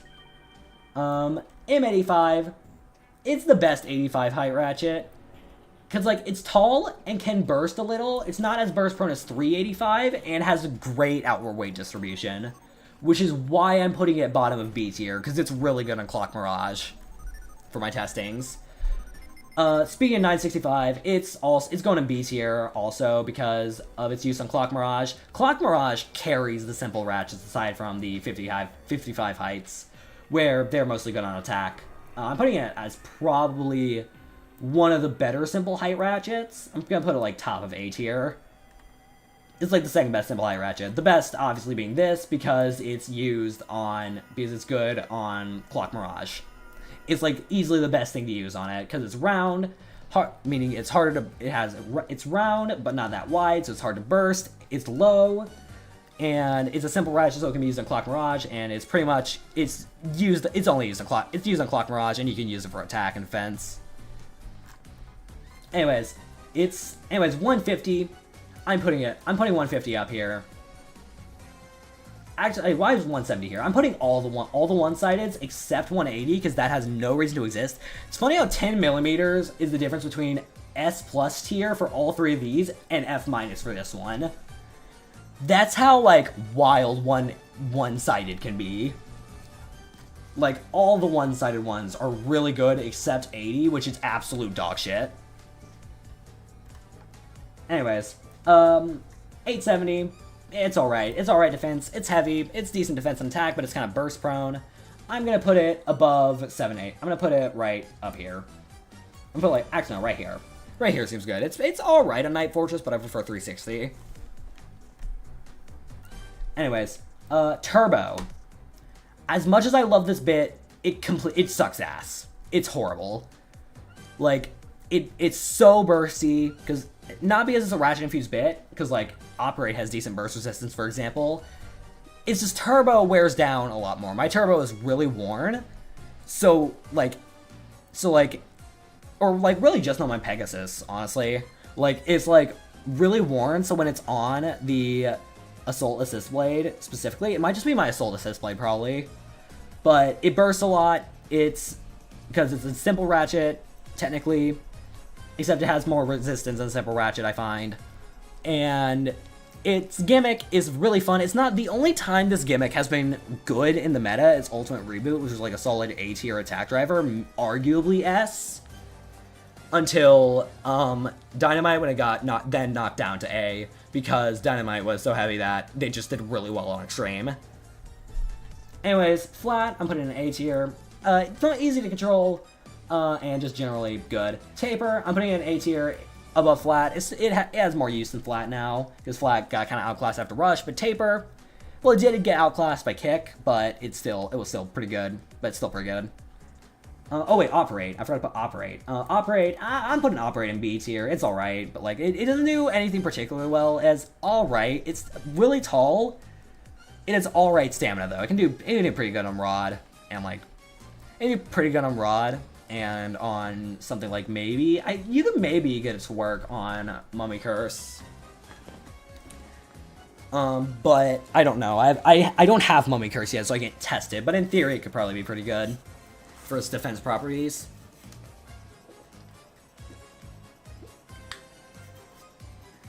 Anyways. Ball. Yeah. It's one of the original 4 bits, and it's still one of, if not the best bit in the entire game. Only contenders are Rush, Hexa, and Free Ball. Oh, and Low Rush. Low Rush is also really good. Anyways, Needle, C tier. Needle was alright at the start, but it got immediately outclassed by High Needle. Hi. Alright. Let's see. Alright, low flat, it's less stamina for more attack. You really are just going to use it. And same thing for under flat, even less stamina for even more attack. These are all 3 of these just depend on preference. Generally, though, I prefer under flat. Actually, no, I prefer flat because it's more control, but if I'm using it on, say, something that like is like a glass cannon, I'll then go all in on the attack with under flat. Point is S tier. I heard we're getting free point on Spriggan, so it looks like it's probably going to get knocked down by that, because the free bits are just generally better than their originals because they have more stamina. And usually a slightly different shape, I think, and the shape tends to be better because flat is a bit thinner to give it more controllability. So I don't know how they're going to do point, though, for free point. Orb, I'm also putting it, I'm going to put it in A tier. I'm going to put it in A tier. It's ball, but trades a bit of stamina for more defense. So it's really just preference for that one, but I think ball is just better. Because it's just worse and more stuff. Spike is the worst bit in the game. I'm not sugarcoating it. It fucking sucks. It's just absolute dog shit. It is garbage. I hate this part. I have ranted to so many people about how Spike is genuinely useless. We will talk about Bounce Spike when we get there. We are talking about regular Spike. Don't assume I hate Bounce Spike. I actually like that one. I'll get to why when I get there. But I hate Spike. It has no stamina. It gets KO'd so easily. Doesn't have high burst resistance to make up for it. It's just bad. It's useless even. I would say it's useless. It's not good. Also, can we just appreciate the Noble Demon cover of Mantis Lords? I love it so much. There are only 2 other bits I can think of right now that would go into this tier.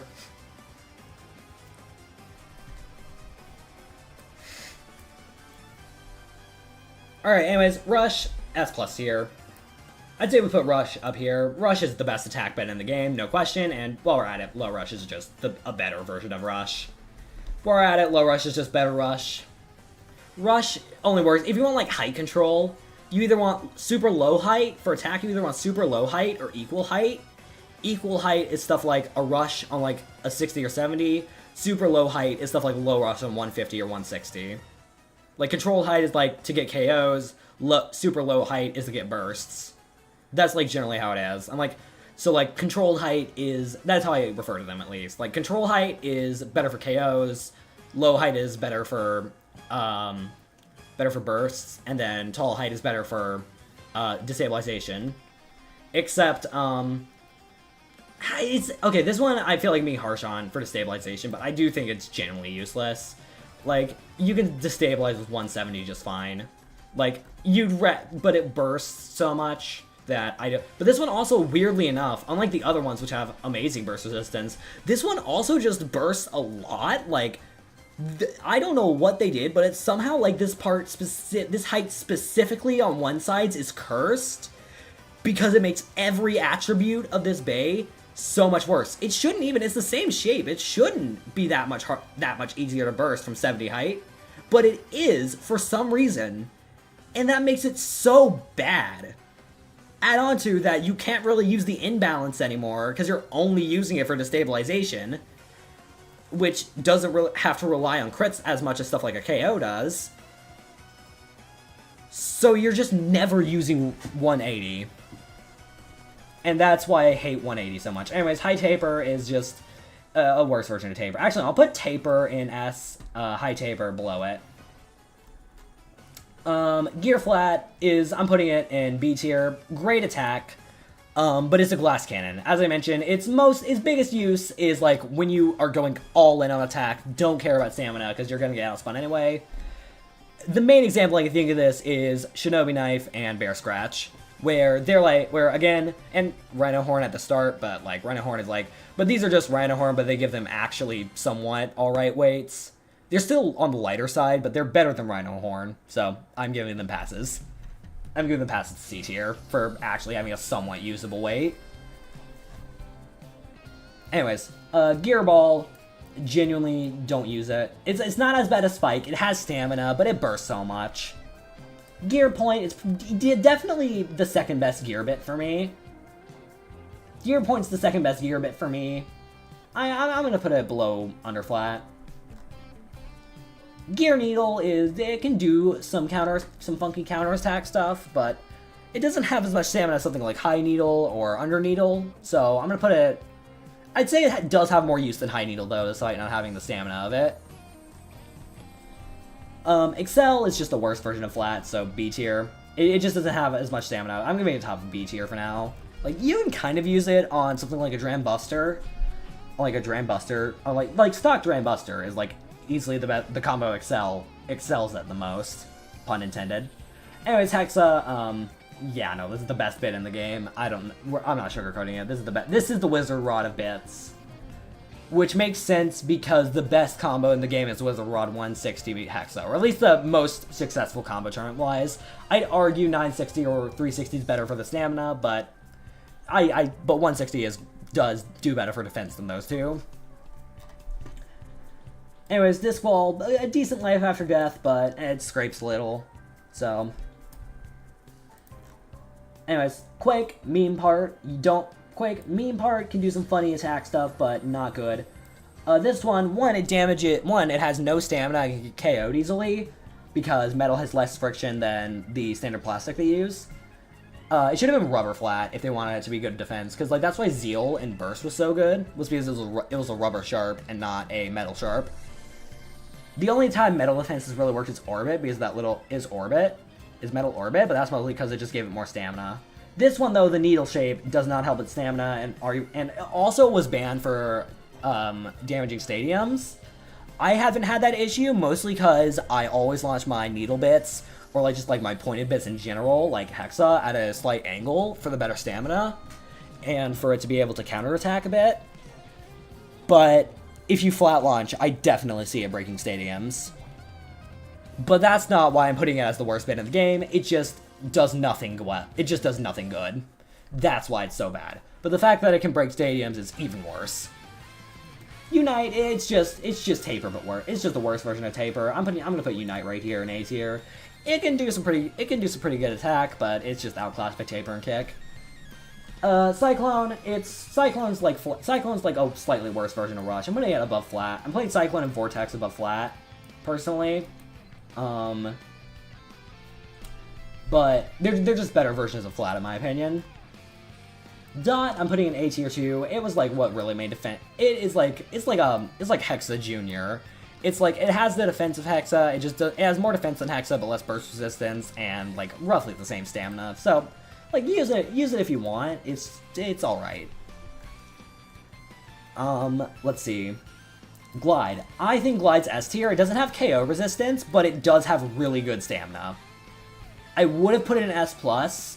When it was first introduced, but ever since then, it's kind of just like gone under the radar because everyone's just using Ball instead, which I see why. I would use Ball over it too for the KO resistance, and even Orb. I don't know if I put Orb. I think it has too good its stamina's too good to put it below Orb. I think. So I think actually no, I'll put Orb above it, and obviously that also includes Low Orb, except Low Orb, and that obviously includes Low Orb too. Elevate, I'm putting in S+, probably like right around here.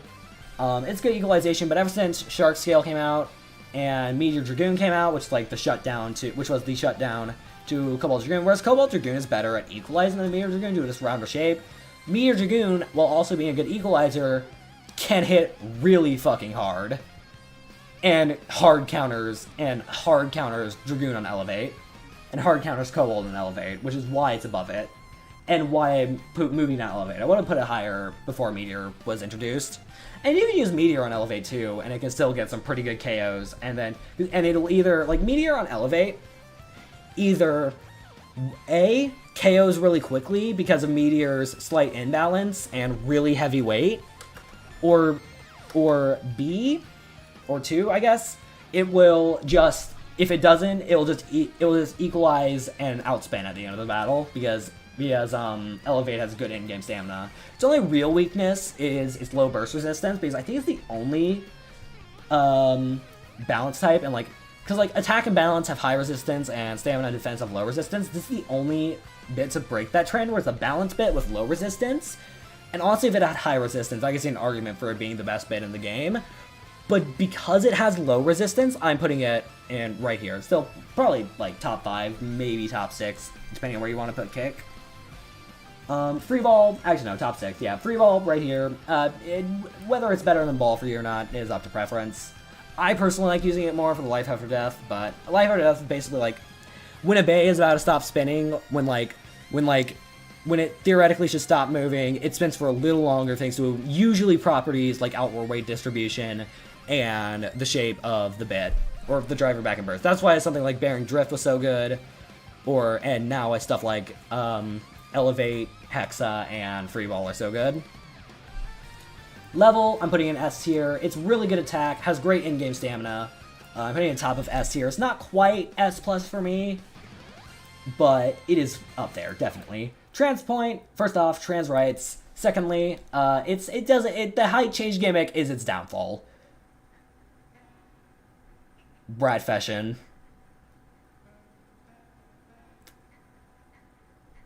Same guy who later in the chapter made Flower Man, Running Sky, Sunset of the Seventh Sons, Flower Castle, and Cutie Mimi Magic, by the way. Some of the best songs in the game.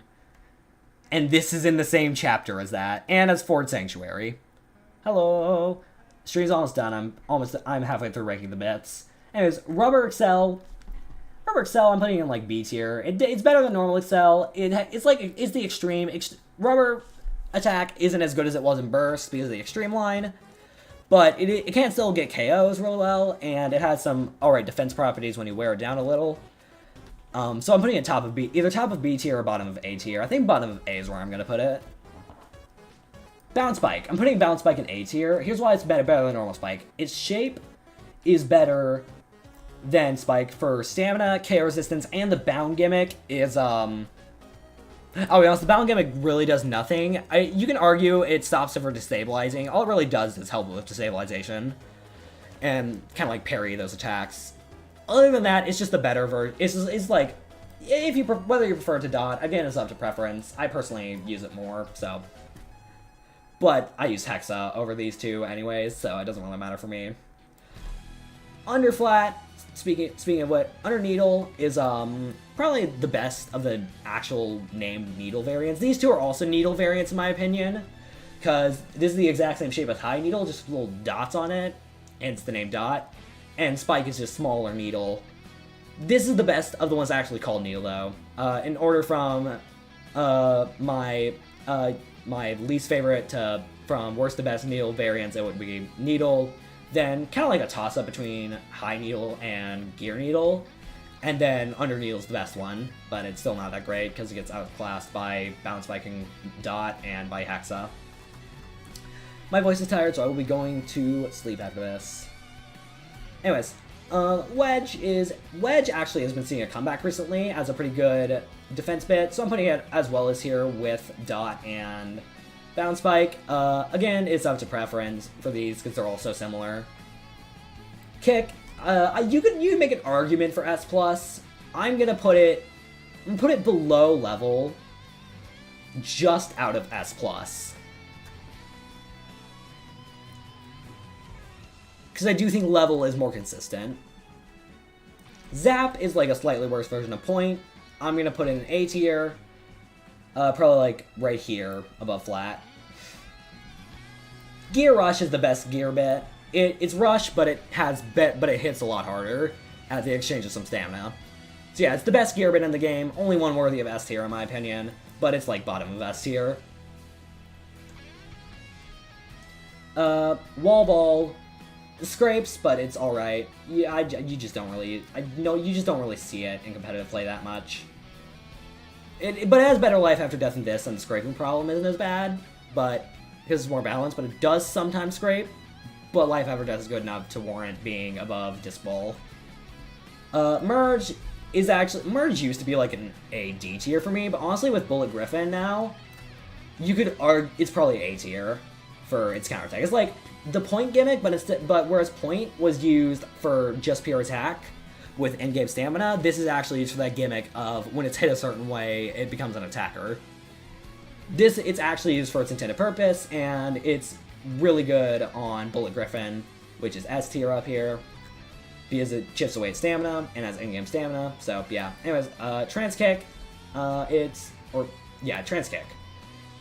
It's better than Transpoint, but not by much, in my opinion. But not by much. You just don't really use those. They're just meme parts. Jolt is, I think, better than Jolt is like, you'd argue S tier, and that's probably where I'm gonna put it. I'm probably gonna put it right here because of the endgame stamina. Wall Wedge is like Wall Ball, except I think Wall Wedge, the gimmick, works a lot better on a bit like Wedge than a bit like Ball. Ignition is a glass cannon bit. It hits really hard. I met only one person who tried to argue Ignition could be really good on Meteor Lagoon. I haven't tested it yet, but you have so many better options. Like, Level is just Ignition but better. It has more attack power. Ignition is glass cannon. It has good attack power, but it has shit stamina. So D tier. It's like if you don't get that early KO, it's bad. Yielding, also right here, good life after death, but really burst prone in my opinion, because it's really loose on Ratchet. Because it's really loose in the Ratchet, so bit bursts are a lot easier. Which a bit burst, okay, there are two types of burst in Beyblade X. There's when the Ratchet and bit come off, that's called a Ratchet burst. There's when the blade separates from the Ratchet and bit, and the Ratchet and bit stay connected. That's called a Ratchet burst, and that's why you have stuff that's like low height to snipe those to get the Ratchets to get Ratchet bursts. But when the blade stays connected to the Ratchet and the bit comes out, that's a bit burst.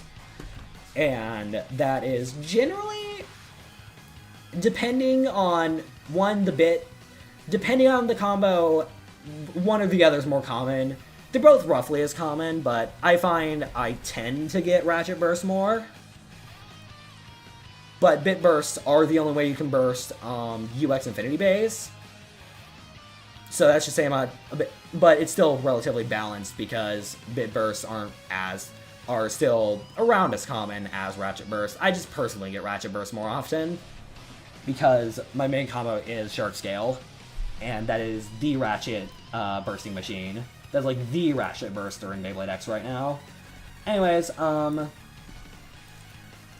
free flat is, yeah, free flat. It's like flat mixed with rush with the gimmick of free ball. It's flat with life after death and more controllability, which is why I'm putting it right here. Disc Spike. I've heard it's not that great. It looks like it'd be better than regular Spike, so I'm gonna put it right here and give it the benefit of the doubt. I don't think anything above this, though, because, again, I haven't tested it yet. So I don't know for sure if it's as bad as people are saying. And the shape looks like it could be good. Gear Unite is like, I don't know why it exists. You'd have expected Gear Taper first, but no, Gear Unite is apparently what they did. It's worse than Gear Flat, worse than Operate. It's like right here.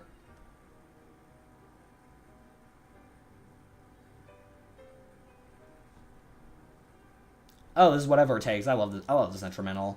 Anyways, this is the narrow bit. It comes on Brachiate Whip, and I've heard no one talk about this. I'm gonna guess because it's like the Rush. What Rush? It's like the stamina variant of like Rush or Wedge. I'm gonna guess it's pretty good. I'm probably gonna put it below I'm probably gonna put it above the wall variants. Above the wall variants, below Under Needle in B tier, on my personal prediction. Before people actually start like actually trying to use it. Anyways, yeah, final tier list is Alright, this is the final tier list. So, recap, S-. So for Blades, F- tier. F- tier. Okay, now actually we'll go part by part. F- tier, Rampart Aegis, Gill Shark, Yell Kong, Ghost Circle, Drenzer S, Dragoon S, Drasil S. No, this is Dragoon S. No, this is Dragoon S. This is Drigger S. And Assist Blades, just the one that comes on fucking Whale Flame. That's what I was thinking, because it doesn't pair with anything. This one doesn't pair with anything. Ratchets, 385, 180. Bits, Quake, Spike, and Metal Needle. F tier, Shinobi Shadow, Stun Medusa, Run a Horn, too light to be used for anything, but Shinobi Shadow is really good opposite spin. If it doesn't get immediately KO'd, which it probably will because it's super light. Assist Blades, Bumper, it's just not useful. Actually, you could argue it's D tier. I'm gonna move it up to D tier, actually. It is pretty round.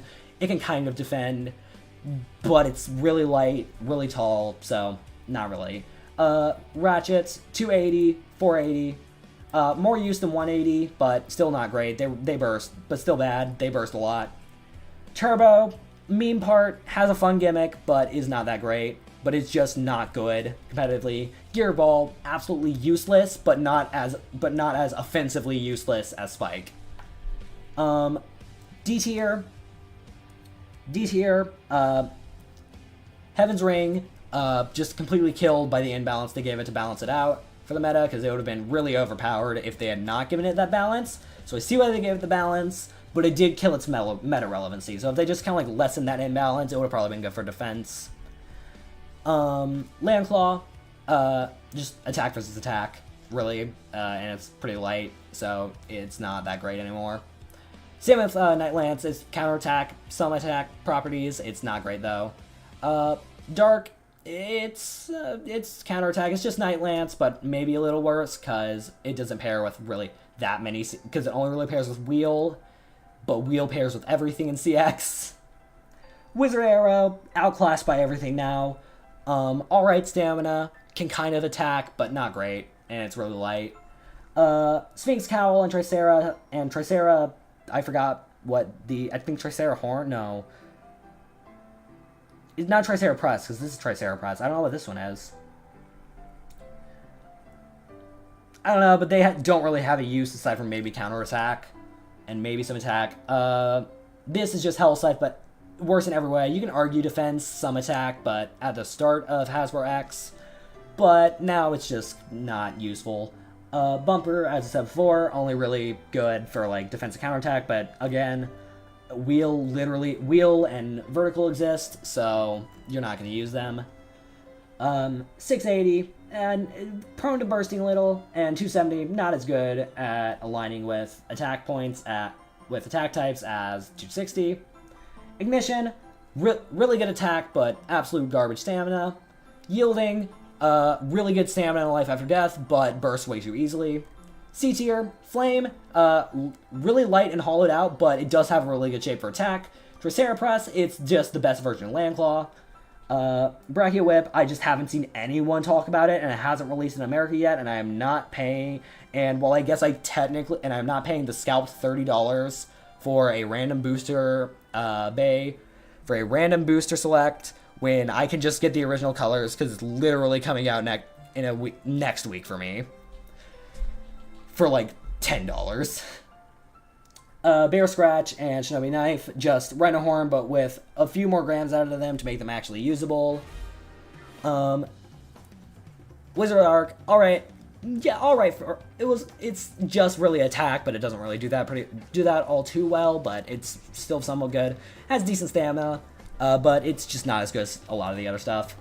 Shinobi Cutter, too light. It's just too light to do anything, and the gimmick hinders its attack power. You can argue defense with the free spin gimmick, but Silver Wolf just does that so much better. Phoenix Rudder, too light to be used for. It is too aggressive for stamina, not aggressive enough for attack. Reaper, just literal definition of mid. It can do attack, but it doesn't do it that well.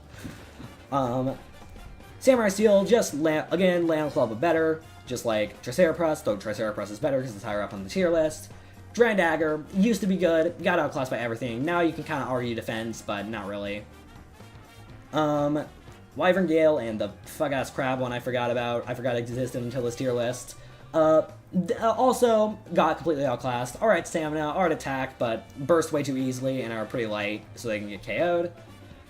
Storm Pegasus, shape doesn't really do it much for attack, but it can kind of be defense, but it's really light, so not really. Not as light as the other one, not as light as like the other really light ones, but it's still pretty light, so it's kind of hindered by that. All these assist blades don't really have a purpose, really. You can argue turn, you can argue maybe turn, you make an argument for them going into B, but they're just not as good as the ones in B. Ratchets, 460, really you used to just use this to as filler, or on like Shark if you wanted it to be lining up with the contact points for the balance, but really you would just use 560 or 360 over this. And then once we got further into the meta and we got parts like 660, 760, 060, 960, it just got completely phased out of the meta. Same with 470. It's in the same boat. Bits, Disc Spike. I've heard things about it. I don't know if it's that bad. The trans kick and trans point height gimmick kind of hurts them. And the needle is just mid. Just decent tier. Rage, good for attack. Rage, Shark, and Croc, all good for attack, mostly uppers, and good at getting KOs. Same for Excalibur. Volt can get KOs. Volt pairs well with Wheel and Heavy, gets KOs pretty well, but is generally outclassed by some other CX attackers, and overall is just kind of alright. El Drago, decent for not as great for equalization as the Dragoons, but pretty good for attack. But they were pretty good for attack for a time.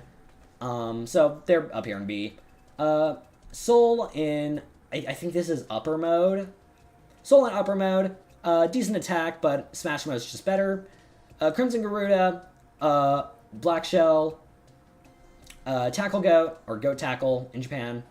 I use the Takara Tomy names personally because that's just what I'm used to, and I get the Takara Tomy releases more often. Weiss Tiger, Cobalt Drake, Dran Sword, Phoenix Feather, Victory Valkyrie, all just alright attack. Used to all be probably A tier together, and then like Shark came out, but then Shark and Hover Wyvern came out and knocked them all down.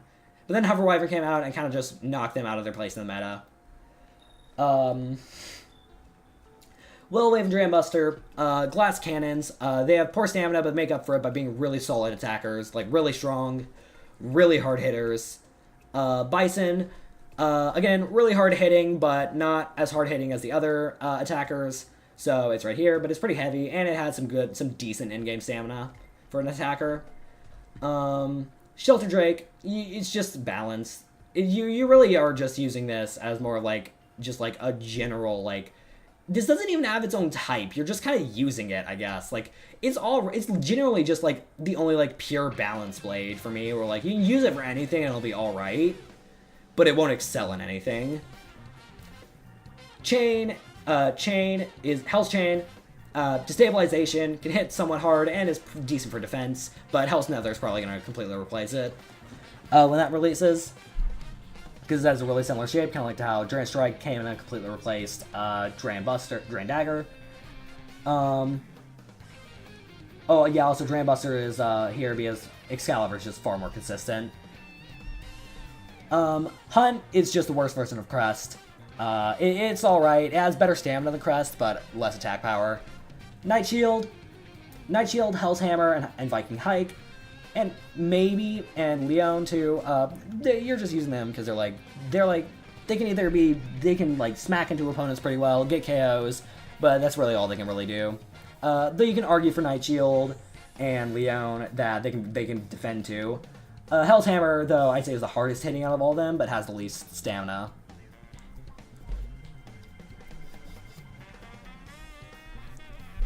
Assist Blades, the kind of like 5-sided turn, pairs with more stuff than the original turn, and it's overall just better because it's heavier and I think it's a little lower, so it just works better. The free Assist Blade works better on, is good for defense, but does destabilize easier. So it's kind of like, will you trade that for more KO resistance? Round is like just kind of all right. It was just kind of like a filler blade before we got Wheel. It was like you used it on CX stamina before we got Wheel, then Wheel just completely replaced it. Assault is just a worse version of Slash. It hits hard, but it's too tall and burst prone. Ratchets, 965, and really all the simple ratchets from this point, like, except for the 55 ones, which are the only simple ratchets, so why did I even say that? Good on Clock Mirage, and that's really it. This one is good attack and defense, but burst prone because of being a taller height and its relatively burstable shape, I guess. This one is these are generally good tall height ratchets, but they're not. But these four are generally good tall height ratchets, but not great. M85, the best 85 height ratchet due to its weight and how it pairs with Clock Mirage. 455, again, Clock Mirage carries it, as well as being pretty good on Shark Scale. And then 260, you use it if it pair well with other attackers, to pair well with attack types. It's burst prone, but it pairs really well with attackers, and that's a trade-off. Bits, Excel, just the worst version of Flat. Under Needle, it's alright, but not as good as the other needles. Narrow, I haven't tested it yet, but I can only assume it's around here. The wall variants, decent life after death, but do scrape a little. Disc Ball, scraping problems a lot worse and doesn't have as good life after death. Gear Flat, really good attack, but very poor stamina, and not that controllable. You only use it on these two, really. Or you would sometimes see it used on Shark, at the start of X. You sometimes see it used on Shark, maybe. I might try to run it on Shark, see how that works. I think level will still work better though. Operate, alright, defense and stamina. Attack is alright. It's just like mode change. Like if you wanna use the mode change gimmick in battle, you can. On something like, say, I don't know, maybe use like the mode change gimmick on something like Cobalt Dragoon or like Aero Pegasus. Like those are like the blades I can see them working for.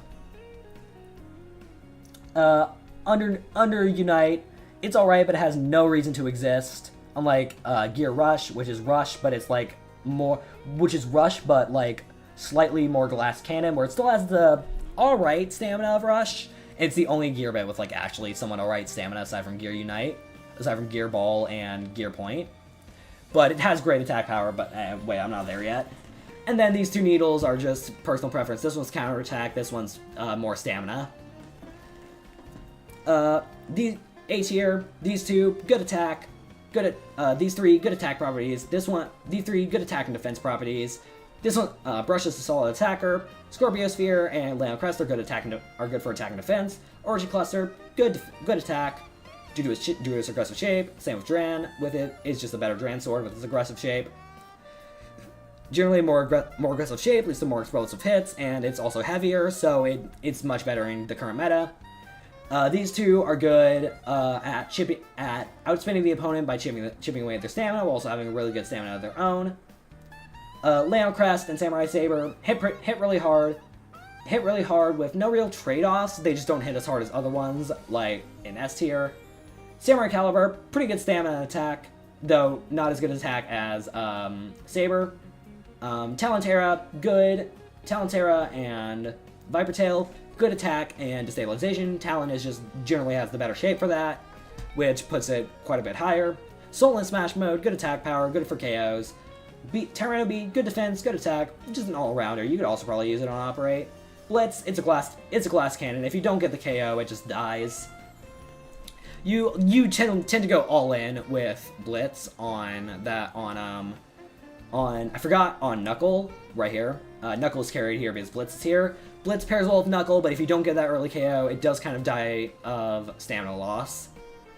Might, pretty good stamina, great defense, decent stamina and attack, pretty heavy, overall just alright. Clock Mirage, great stamina, great defense. Its weakness is that it does burst a bit more due to only being able to be used with simple ratchets. But with 755, that's not as much of a problem anymore. So it's up here in A tier. It could arguably be S tier if we got something like 055 or 955. If we got one of those, I could see it becoming S tier. But since those don't exist yet, I'm keeping it in A tier.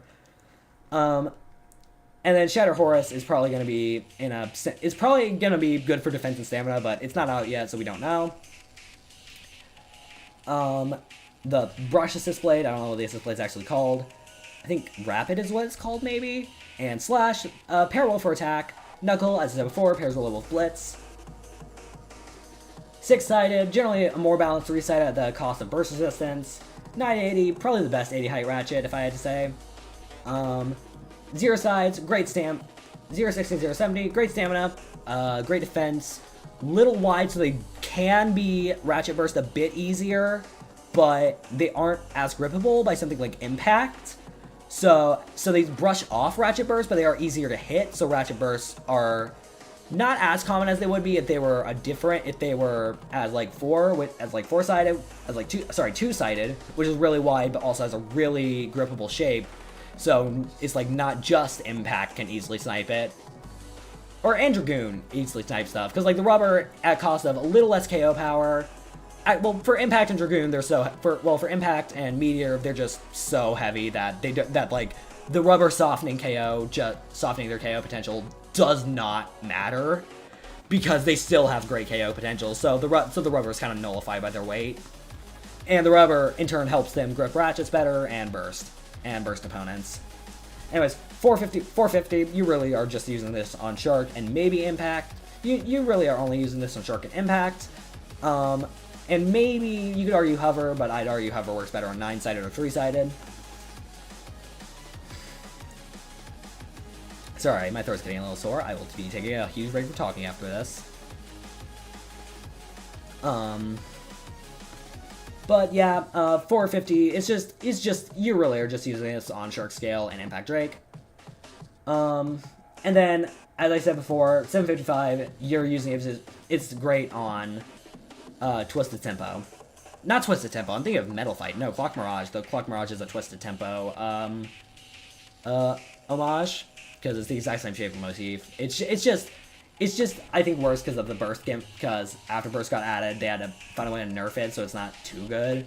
And making it more burstable was better. Anyways, high Taper, but like, it's just a little worse than Taper, because Taper works better on lower heights. These two are just better flat. Zap, worst version of Point. These three comes out of preference. The lower you go, the less stamina, but more attack power you go. taller you go, the more stamina but less attack power you go, and more controllable. I'd say flat personally is the best, followed by under flat and then low flat. Merge, it's great. It's mostly used for counterattack to chip away at opponent's stamina with Bullet Griffin. These three are just pure defense, really. You're only using them for KO resistance and maybe stamina. They all have decent stamina and KO resistance. It's down to preference. I personally use Bounce Spike the most. Unite is just the worst version of Taper. Gear Point is the second best gear bit. It's alright. Rubber Excel, good KO power, great KO power, not great stamina, and some pretty interesting defense capabilities. So it's right here. S tier, very strong. Dran Strike, really heavy, really solid. You can argue S+. I can put it in S+. I was contemplating, but I think S tier.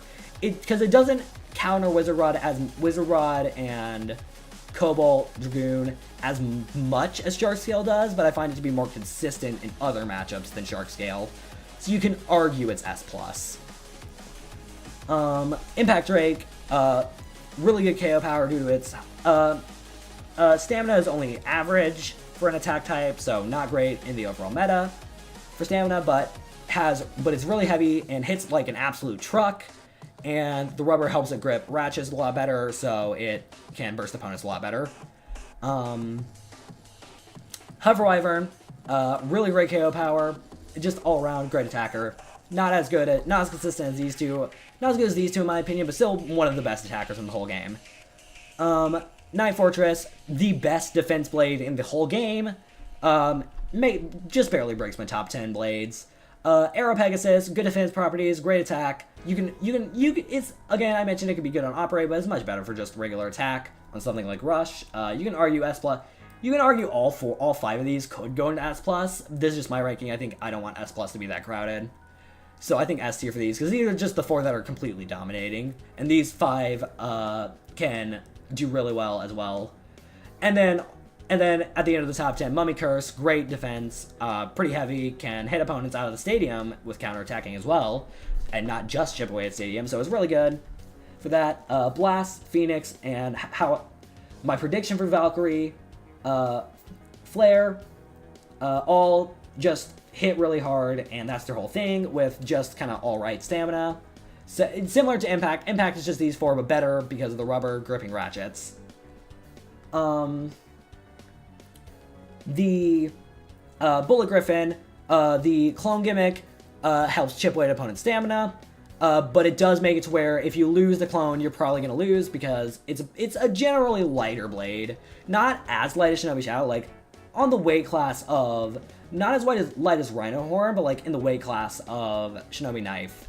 So for each of them, but they do chip away at stamina really well, and it's really heavy when they're both together, and it's just in general really good. And then Silver Wolf is great stamina and probably the second best defense blade in the entire game. Third would be Wizard Rod, but you're using it for stamina anyways. And then Unicorn Delta, I don't know much about it. I know it's good for attack, and I know it has alright stamina. Other than that, but yeah, it's S tier. But nothing higher, because again, I can't confirm that for myself. I'm just going with what everyone else is saying, because I'm just going what all the other people who are like very deep in the meta are saying about this, and that it's really good. I'm not putting it any higher than bottom of S, but I do agree that it probably is as good as people are saying. Anyways, Assist Blades, Vertical is just budget wheel. Whatever this one's called, Erase, that's what it's called, I can remember before. Erase is just budget heavy, and I think, this one is just paired well with Unicorn, so it's up here because of that. 760 and 770, really heavy, have a slight imbalance, pretty good for attack and defense.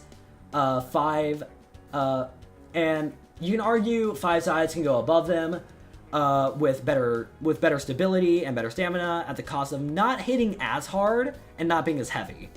And then 370 is just here because like 370 isn't as good as like 970 or 170 in comparison to its 3-sided in comparison to a 60 height counterpart, but it's still too good to be an A tier for me. Level, I could argue S+, but I don't think so because it hits really hard, has great stamina, and is overall just a really good all-around bit. Same with kick. Kick and level could be interchanged. And then Joel also has a little less in-game stamina than these, but still hits pretty hard. Orb and low orb, good KO resistance, great stamina, overall really good. Best raw stamina in the game at the cost of having low KO resistance. You can argue it's better than Orb. I don't think so, but you can argue that. Free flat, just the better version of flat. More stamina, more controllable. Yeah, it's just really good. Point, point really good, but it's a tire job as an attack bit that can also do good with KO resistance, and having in-game stamina got completely taken by level. So, and it levels just better in every way than point. So point kind of became less relevant after that, but it's still S tier. Taper, kind of like how point got replaced by level, Taper got replaced by kick, but it's still really good. Gear Rush is trade stamina for far more attack power, but it still has somewhat decent stamina for an attack bit, so I'm putting it at bottom of S tier. Anyways, S+, Wizard Rod and Shark Scale, undebatably the two best blades in the game.